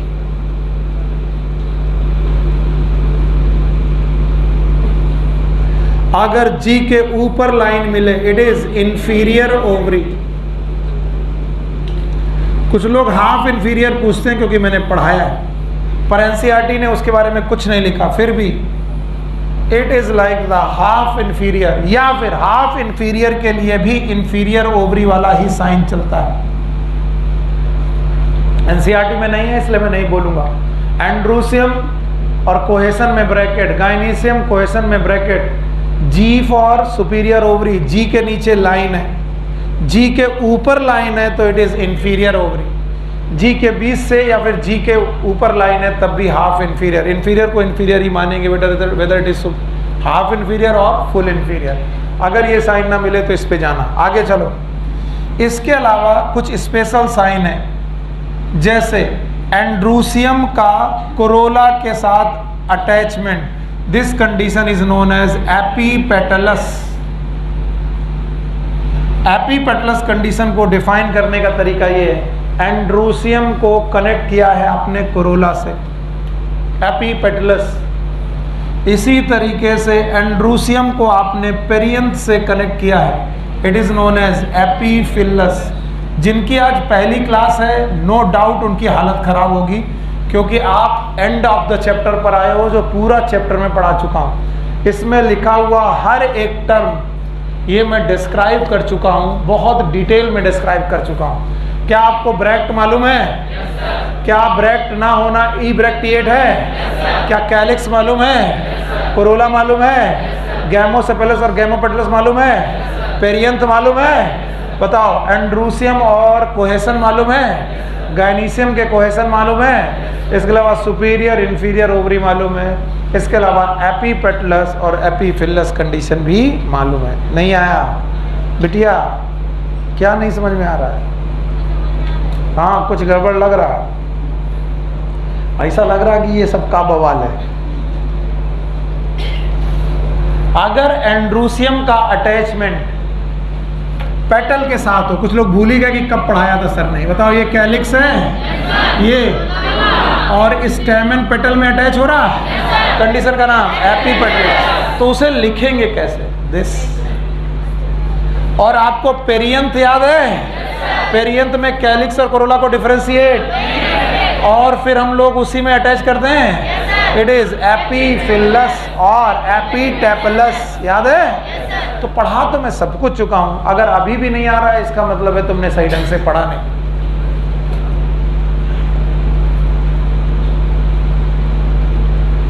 चलो भाई एक एक करके बताओ। बी आर का मतलब, ई बी आर का मतलब, के मतलब, के में ब्रैकेट मतलब गैमोसेफेलस, कोहेसन है, ब्रैकेट ऑलवेज कोहेसन बताते हैं, कोहेसन मतलब same type of association. Okay, Corolla याद है? कोरोला में ब्रैकेट है तो गैमोपेटलस।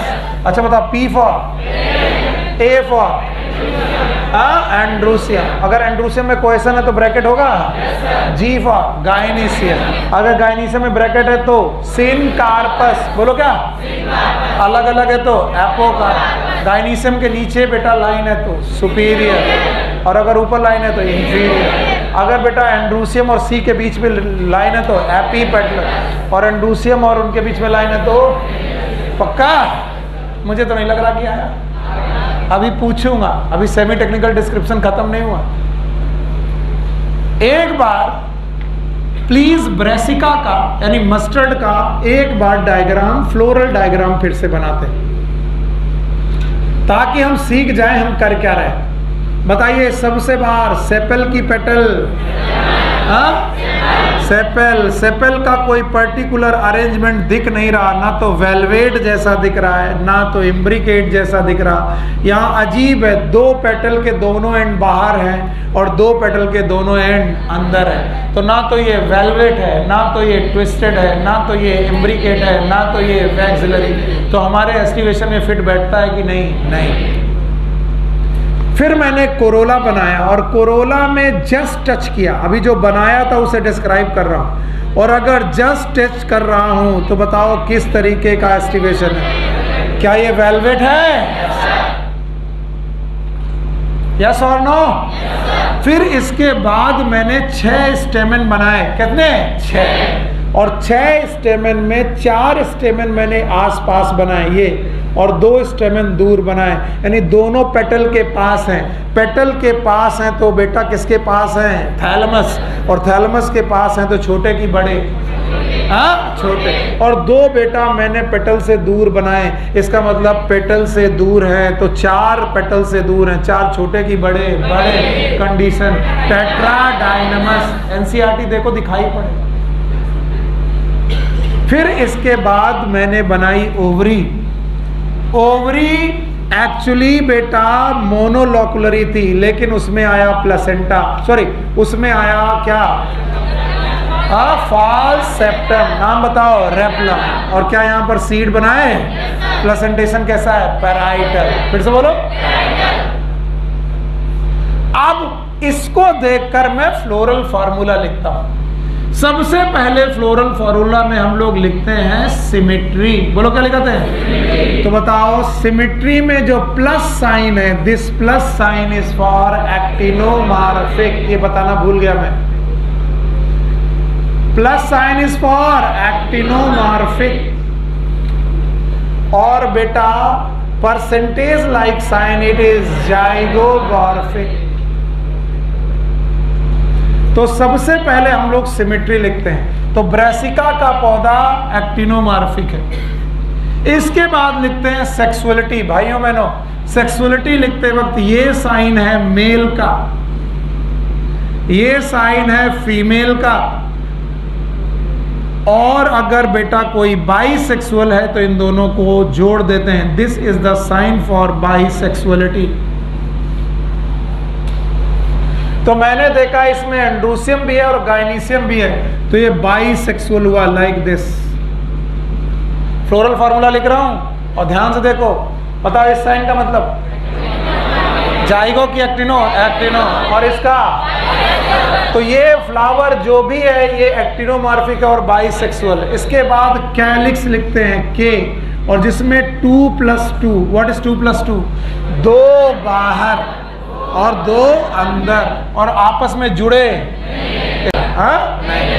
इसके बाद मैं लिखा कोरोला, क्या लिखा? कोरोला। और 4 लिखा, क्या लिखा? 4। और it is a cross form Corolla. कभी कभी CX लिखते हैं, CX का मतलब होता है दिस कोरोला और द क्रॉस फॉर्म, जैसे X होता है वैसे बने। खैर अपनी बुक में नहीं लिखा। फिर मैंने लिखा एंड्रूसियम, जिसमें 2 छोटे 4 बड़े। कंडीशन टेट्राडाइनमस, बोलो क्या? फिर मैंने लिखा गाइनीसियम, और वो भी बाई कार्पेलरी और सिनकार्पस, ब्रैकेट लगाया तो यानी दोनों कार्पेल अलग अलग की जुड़ी, और उसके नीचे लगाया लाइन, सुपीरियर की inferior, superior. This is how we can write the floral formula. और आपको जो सबसे मुश्किल का क्वेश्चन बनेगा वो यही होगा, फ्लोरल फॉर्मूला देख के कहेंगे फैमिली पहचानो। हर फ्लोरल फॉर्मूला में कुछ ना कुछ ऐसा होता है जो फैमिली की तरफ इंडिकेट करता है। जैसे इस फ्लोरल फॉर्मूला में है एंडोसियम 2+4, बोलो 4 बड़े 2 छोटे। बताओ किस कंडीशन में? मस्टर्ड। मस्टर्ड का मतलब ब्रेसिक एसिड। सुपीरियर ओवरी बहुत मिल सकती हैं, सिनकार्पस सुपीरियर और बाई कार्पलरी ओवरी बहुत मिल सकती हैं, पता नहीं, पर ये चीज बहुत बहुत इंपॉर्टेंट। तो बताओ फ्लोरल फार्मूला लिखते वक्त सबसे पहले बोलोगे नहीं? सेक्सुअलिटी की सिमेट्री, फिर कैलिक्स, फिर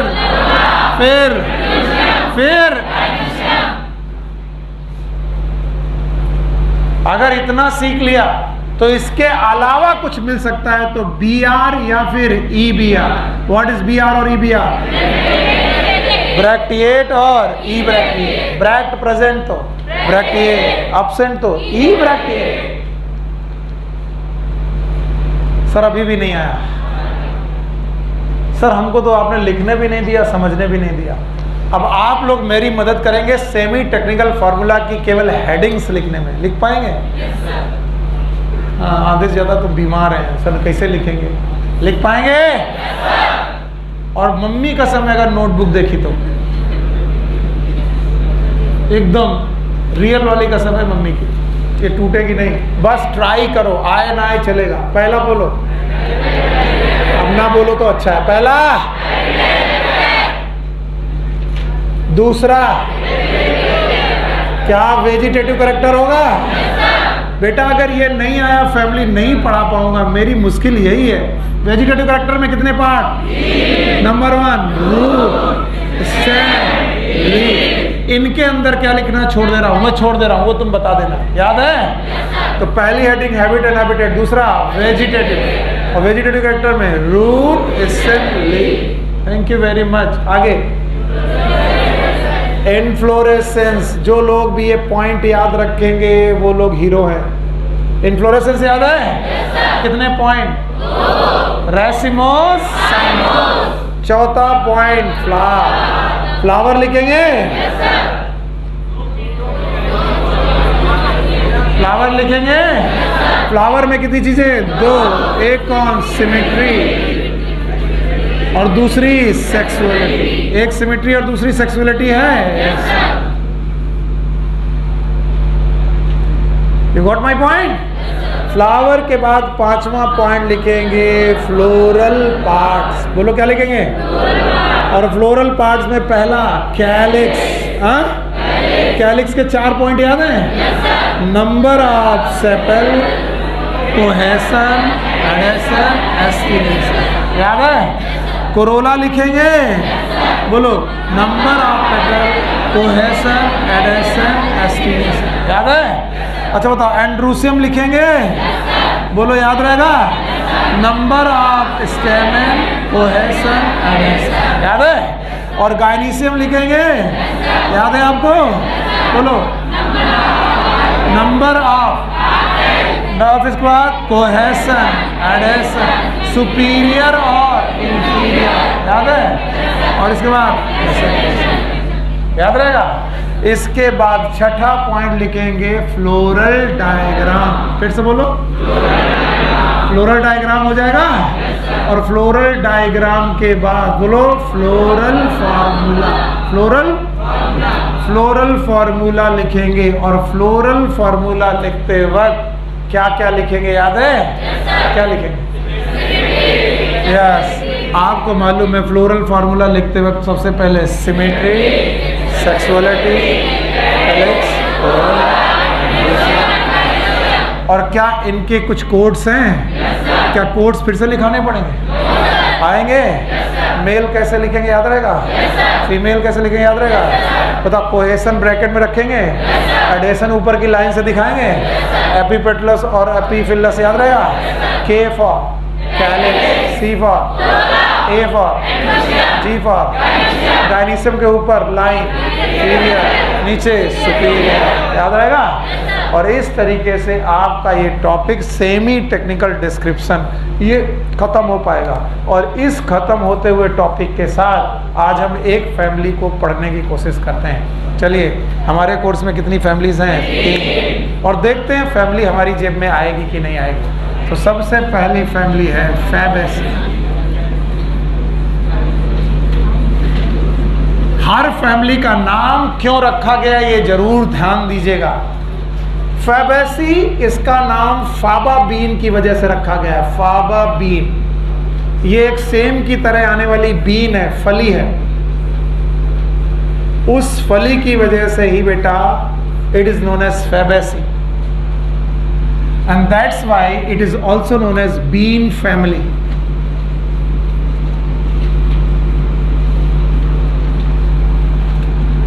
मटर की फली, चने की फली, अरहर की फली, मूंग की फली, मूंगफली, whatever the फली is belongs to Fabaceae। याद रखना, अर्लियर क्लासिफिकेशन में एक बड़ी फैमिली का क्लासिफिकेशन किया गया था। It was the Leguminosae. इस लेग्यूमिनेसी की सब फैमिली है 3, यानी लेग्यूमिनेसी के अंदर भी 3 फैमिलीज आती थी। किसी को याद है तीनों family? Yes, Papilionaceae that is Fabaceae, Caesalpinioideae it is Mimosoideae, Mimosa pudica, छुई मुई, नाम सुना है? तो खैर कोई बात नहीं। तो फैबेसी जो है वो लेग्यूमिनेसी की सब फैमिली। इसका पुराना नाम, old name, the old name was पैपिलियोनोइडी।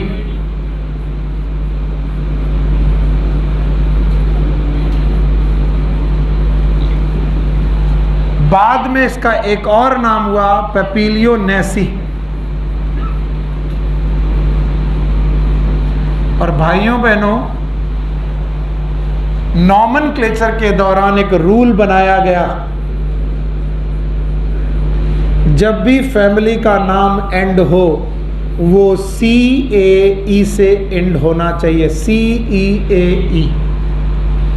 पैपिलियोनोइडी इस नाम से इत्तेफाक नहीं रखते क्योंकि उसका एंड DAE से है। और बोला गया नॉमेनक्लेचर के रूल में कि जो फैमिली है उनका नाम CEAE या CAE या फिर CAE इससे एंड होना चाहिए। और इस हिसाब से पैपिलियोनोइडी को पहले पैपिलियोनोइसी किया गया और फिर उसके बाद फैबेसी किया गया। तो जितनी भी फैमिली है उनका नाम कैसे होना चाहिए? C।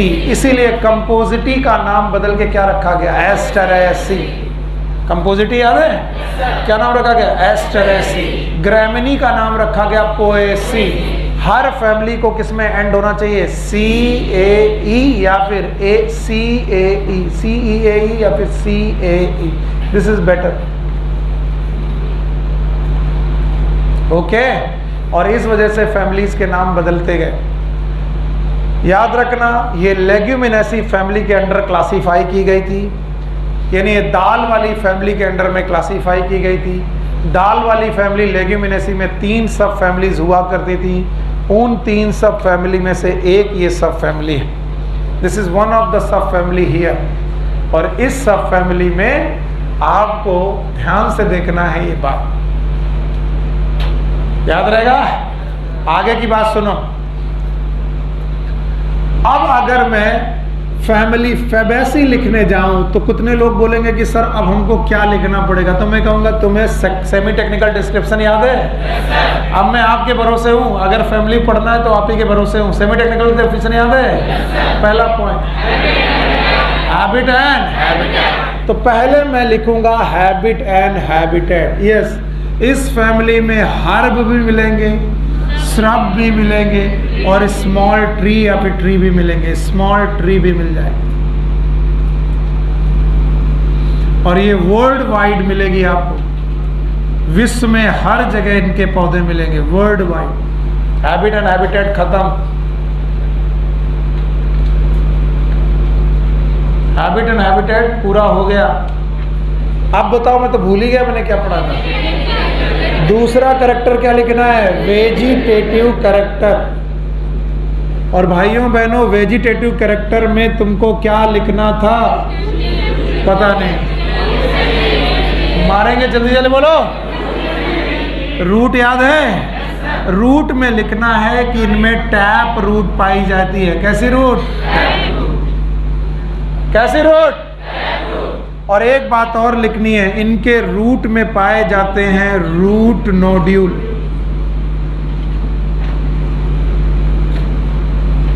और इन रूट नोड्यूल में राइजोबियम नाम का बैक्टीरिया होता है। नाम तो सुना ही होगा। और ये राइजोबियम नाम का बैक्टीरिया नाइट्रोजन फिक्सेशन के काम आता है।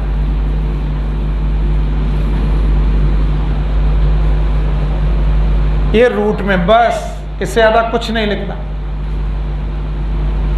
तो बताओ, पूरी लेग्यूमिनेसी फैमिली या फिर पूरी की पूरी फैबेसी में क्या जड़ों में गांठें पाई जाती हैं? और उन गांठों में कोई बैक्टीरिया होता है? बैक्टीरिया का नाम राइजोबियम। रूट के बाद स्टेम। याद रखना, दोनों तरीके के स्टेम मिल सकते हैं, इरेक्ट भी और क्रीपर। बताओ मटर का कैसा है? क्रीपर। इरेक्ट भी मिल सकते हैं। स्टेम में एज सच कोई मॉडिफिकेशन नहीं है, तो मैं छोड़ देता हूं और आगे बढ़ जाता हूं। इसके बाद आता है लीफ। बच्चों, डायकॉट लीफ है तो वेनेशन कैसा? रेटिकुलेट। तो पहली बात तो इनमें सिंपल लीफ मिल सकती हैं, कंपाउंड लीफ भी मिल सकती हैं, और डायकॉट होने की वजह से रेटिकुलेट वेनेशन है।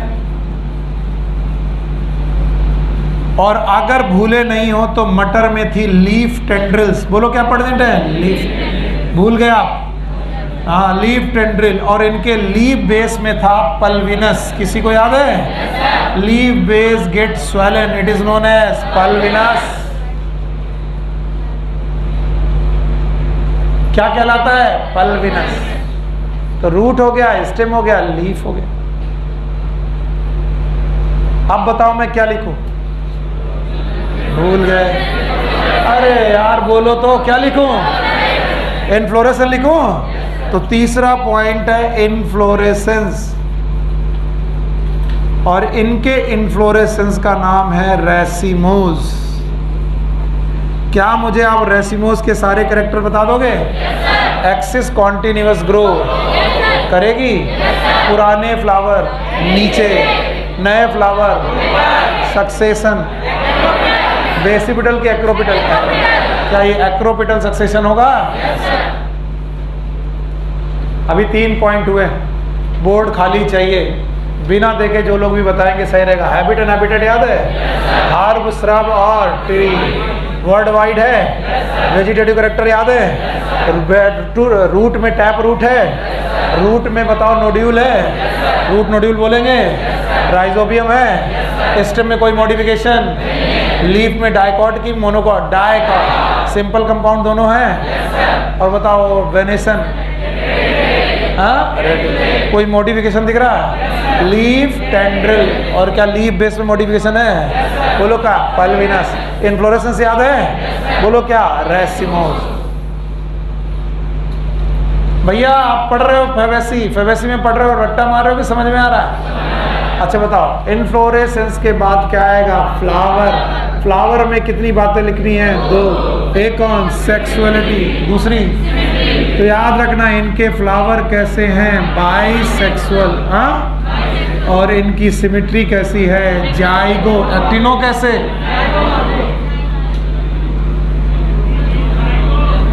पढ़ा के आदमी मर जाए लेकिन एक्टिनोमॉर्फिक बोलेंगे। जाइगोमॉर्फिक याद है? अरे याद है, एक स्टैंडर्ड था, 2 विंग थे और एक कील था। कितना पेटा प्लेन ऑफ सिमेट्री? एक। जब एक प्लेन ऑफ सिमेट्री है तो एक्टिनो की जाइगो। बेवकूफ। चलो फ्लावर में क्या क्या लिखते हैं? सेक्सुअलिटी और सिमेट्री। बताओ सेक्सुअलिटी कैसी है और सिमेट्री? एक्टिनो की जाइगो। कितना प्लेन ऑफ सिमेट्री है? 2। अब क्या लिखे? पता नहीं सर। फ्लोरल पार्ट लिखे? देखो फ्लोरल पार्ट को। फ्लोरल पार्ट में सबसे पहले लिखेंगे कैलिक्स, और पता नहीं कैलिक्स में क्या लिखे हम। 4 पॉइंट लिखने हैं। पहले number of sepal 5, number of sepal 5। अब अपनी एनसीईआरटी देखिए, कोहेसन है कि नहीं है? गैमोसेपलस की पॉलीसेपलस? एनसीईआरटी क्या लिखती है? गैमोसेपलस है। इसका मतलब इनके सारे के सारे सेपल आपस में जुड़े हैं, गैमोसेपलस है। इनमें कोई एडेशन नहीं है, कोहेसन है, एडेशन नहीं है। और इनका एस्टिवेशन या तो वेलवेट होगा और या तो इम्ब्रिकेट होगा, ट्विस्टेड नहीं होगा। कुछ लोगों में वेलवेट, कुछ लोगों में इम्ब्रिकेट। चारों पॉइंट भूल गए तो हम क्या करें? पहला पॉइंट नंबर ऑफ सेपल, फिर कोहेसन, एडेशन, एस्टिवेशन। बताओ एस्टिवेशन कैसा है? या तो वेलवेट या तो इम्ब्रिकेट। और इस क्वेश्चन से एक क्वेश्चन गलत होने की 100% संभावना है। ये एस्टिवेशन कैलिक्स का है, कोरोला का एस्टिवेशन बदल जाएगा और क्या हो जाएगा वो देखिएगा। नंबर ऑफ पेटल, यार यहां पर कितने हैं? 5। नंबर ऑफ पेटल यहां पर भी 5 है, पर याद रखना दे आर पॉलीपेटलस। पॉलीपेटलस है, सब अलग अलग है, केवल 2 को छोड़कर। और उनका जो एस्टिवेशन है वो है वैक्सिलरी। और ये कमाल की बात है कि वैक्सिलरी मैंने पढ़ा रखी है आपको, सबसे बड़ा वाला पेटल, हाँ स्टैंडर्ड। ये जुड़ा है कि अलग है? अलग। फिर दोनों अलग। और क्या ये विंग्स हैं? Thank you very much, wings. और इसके बाद क्या कील है? सर हमको तो 4 पॉइंट लिखने थे, आपने तो 2 ही में निपटा दिया। बताओ कितने नंबर? 5 दिख रहे हैं? देखो 1 पेटल, 2, 3, 4, 5। 5 पेटल पॉलीपेटलस, सब अलग अलग है, इनको छोड़कर, कील वालों को छोड़कर। इसका मतलब कील जो जुड़ी हुई है वो आपस में जुड़ी है। तो this is condition like 1 + 2 plus bracket में 2। अब बताओ ये क्या है? बताओगे नहीं? ये क्या है? स्टैंडर्ड। ये विंग्स और ये कील। ब्रैकेट में 2 जो लिखे हैं वो ये हैं, क्योंकि ये दोनों आपस में जुड़े हैं। इसके बाद आई एंड्रूसियम। एंड्रूसियम में 3 ही पॉइंट लिखने थे। नंबर 10 हैं स्टेमन। There are 10 स्टेमन। सो गए बेटा? कितने? और इनमें कोहेसन है, और कोहेसन का नाम है डाइडेल्फस। बोलो क्या है? क्या ये डाइडेल्फस है? और डाइडेल्फस का मतलब है एक ग्रुप में कितने लोग हैं? 9। हाँ, और एक अकेला है। It is 9 + 1 arrangement. जिन लोगों की आज पहली क्लास है वो मरेंगे, ये तो मैं पक्का जानता हूं।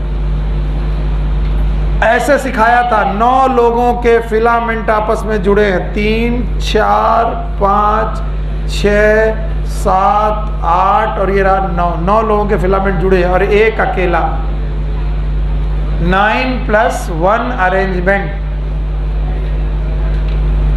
तो डायडेल्फस।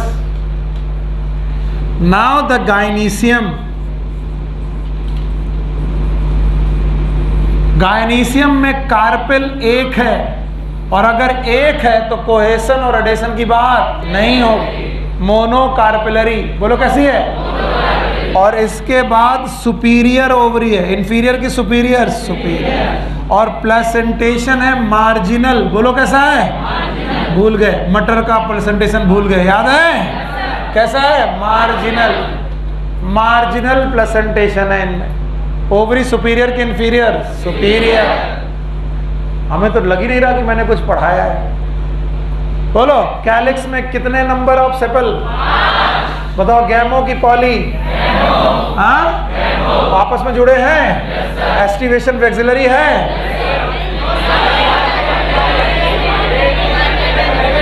एस्टिवेशन कैसा है? वेलवेट या फिर एम्ब्रिकेट। अब बोलो कोरोला दिख रहा है? यहाँ पर इमेज ज्यादा जरूरी है बजाय रट्टा की। कोरोला दिख रहा है? 5 पेटल हैं। कोहेशन और एडेशन में से केवल कील में कोहेशन है, अदरवाइज पॉलीपेटलस है। बड़ा वाला स्टैंडर्ड, 2 वेन, 2 कील, कंडीशन वैक्सिलरी। एंड्रूसियम में टोटल स्टेमन 10 हैं। ओके। डायडेल्फस 9 + 1। गायनीशियम याद है? एक कार्पेल है।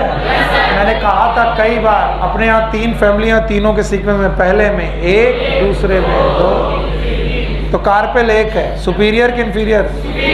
सुपीरियर ओवरी है। और प्लेसेंटेशन मार्जिनल। अब फ्लोरल डायग्राम देखो। अगर मैं मदर एक्सिस बना दूं तो सबसे बाहर मिलेंगे मुझे 5 लोग। 1 2 3 4 और ये रहे 5, और 5 लोग आपस में जुड़े होंगे। देखो कैसे जोड़ते हैं, डायग्राम में कैसे जोड़ते हैं। It is गैमोसेप्लस।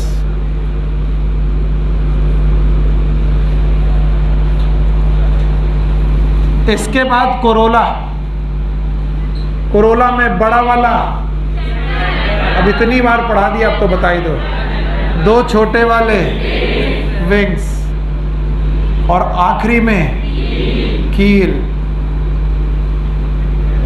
These are Corolla.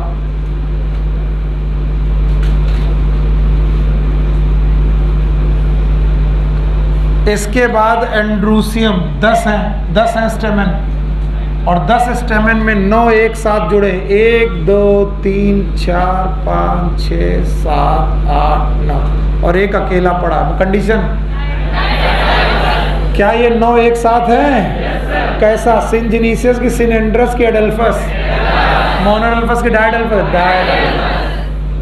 And then monocarpellary ovary, और जिसके मार्जिन में प्लेसेंटा। नहीं आया? नहीं आ गया? अब जो लोग फ्लोरल फार्मूला लिख देंगे वो राजा बाबू बनेंगे कि नहीं बनेंगे पता नहीं। फ्लोरल फार्मूला में सबसे पहले भूल गए, सिमेट्री याद है? एक्टिनो की जाइगोट, थैंक यू। फिर यूनिसेक्सुअल की बायसेक्सुअल, हो गया? तो इसके बाद कैलिक्स में कितने लोग? 5, और गैमोसेप्लस। ब्रैकेट देखो कैसे, गैमोसेप्लस हो गया। इसके बाद कोरोला 1 + 2 + 2। बताओ ये कौन है? ये बोलो स्टैंडर्ड। ये एंड्रूसियम याद है?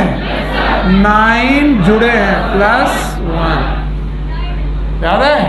और गायनीशियम सुपीरियर की इंफीरियर, सुपीरियर, और ए ब्रैकेट लगाए कि नहीं? नहीं।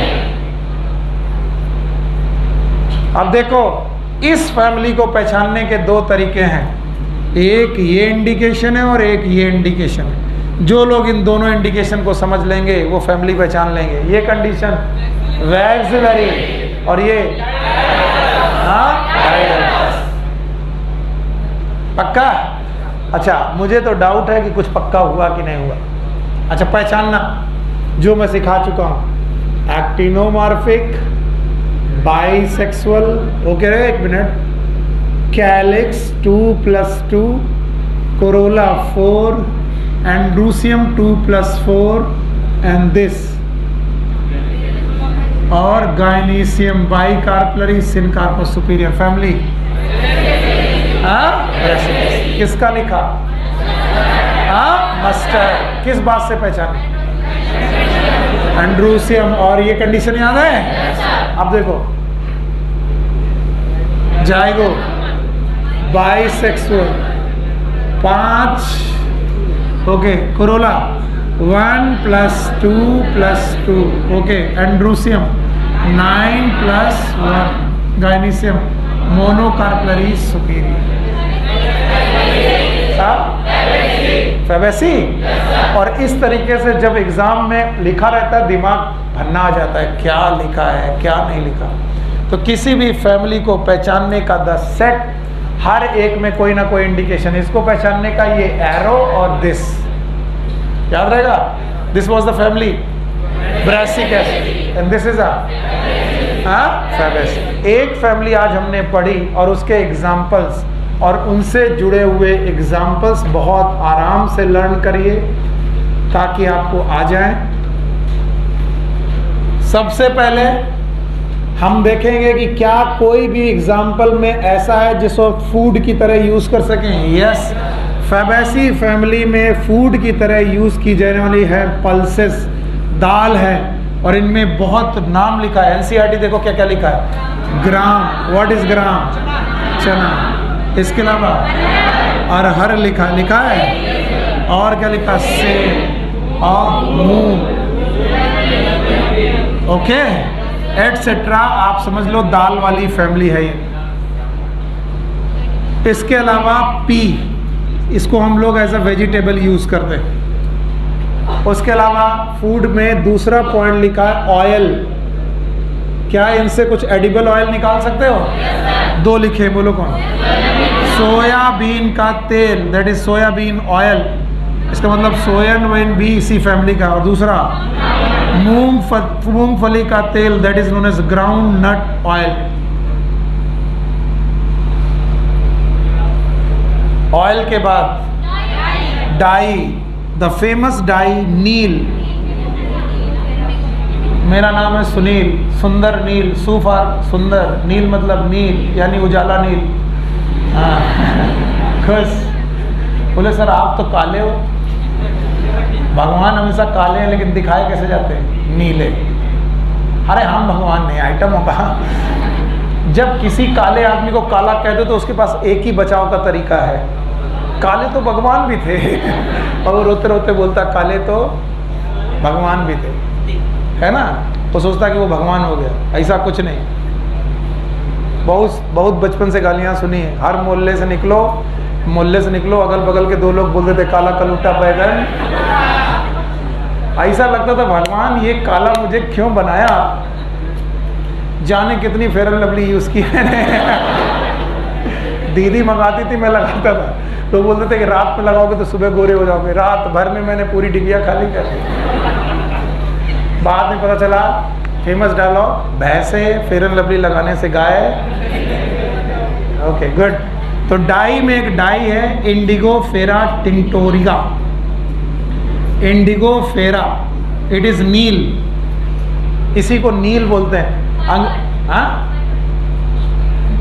कैसे? ओके।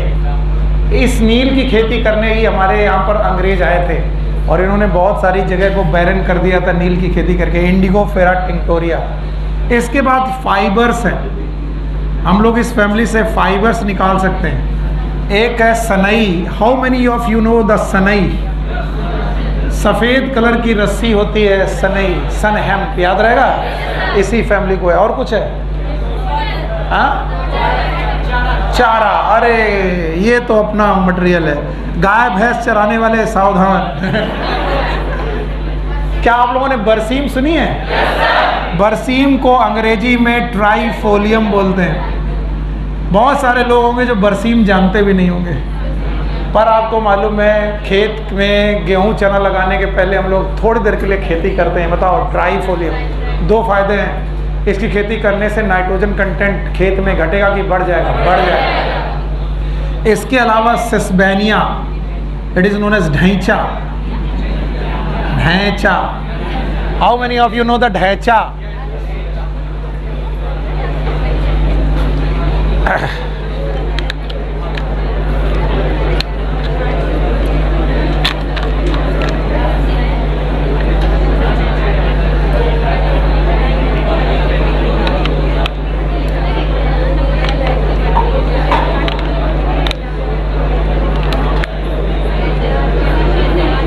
जो लोग ढैंचा के बारे में नहीं जानते उससे ऑल इंडिया पीएमटी में एक क्वेश्चन पूछा गया है। Sesbania have stem nodule also.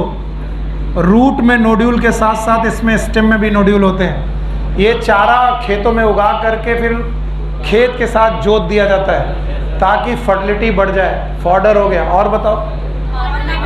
हाँ, ऑर्नामेंटल, सजावटी पौधे। क्या गजब पौधे हैं भाई।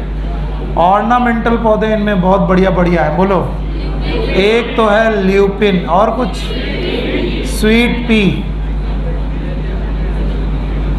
Sweet pea, it is also known as lathyrus. Chatri, how many of you know the chatri? मटर की बहन चटरी। ये खेतों में जानवर को खिलाने के लिए की जाती है। कई बार कुछ लोग मटर के साथ चटरी मिला देते हैं, एक बीमारी हो जाती है लेथाइरिज्म।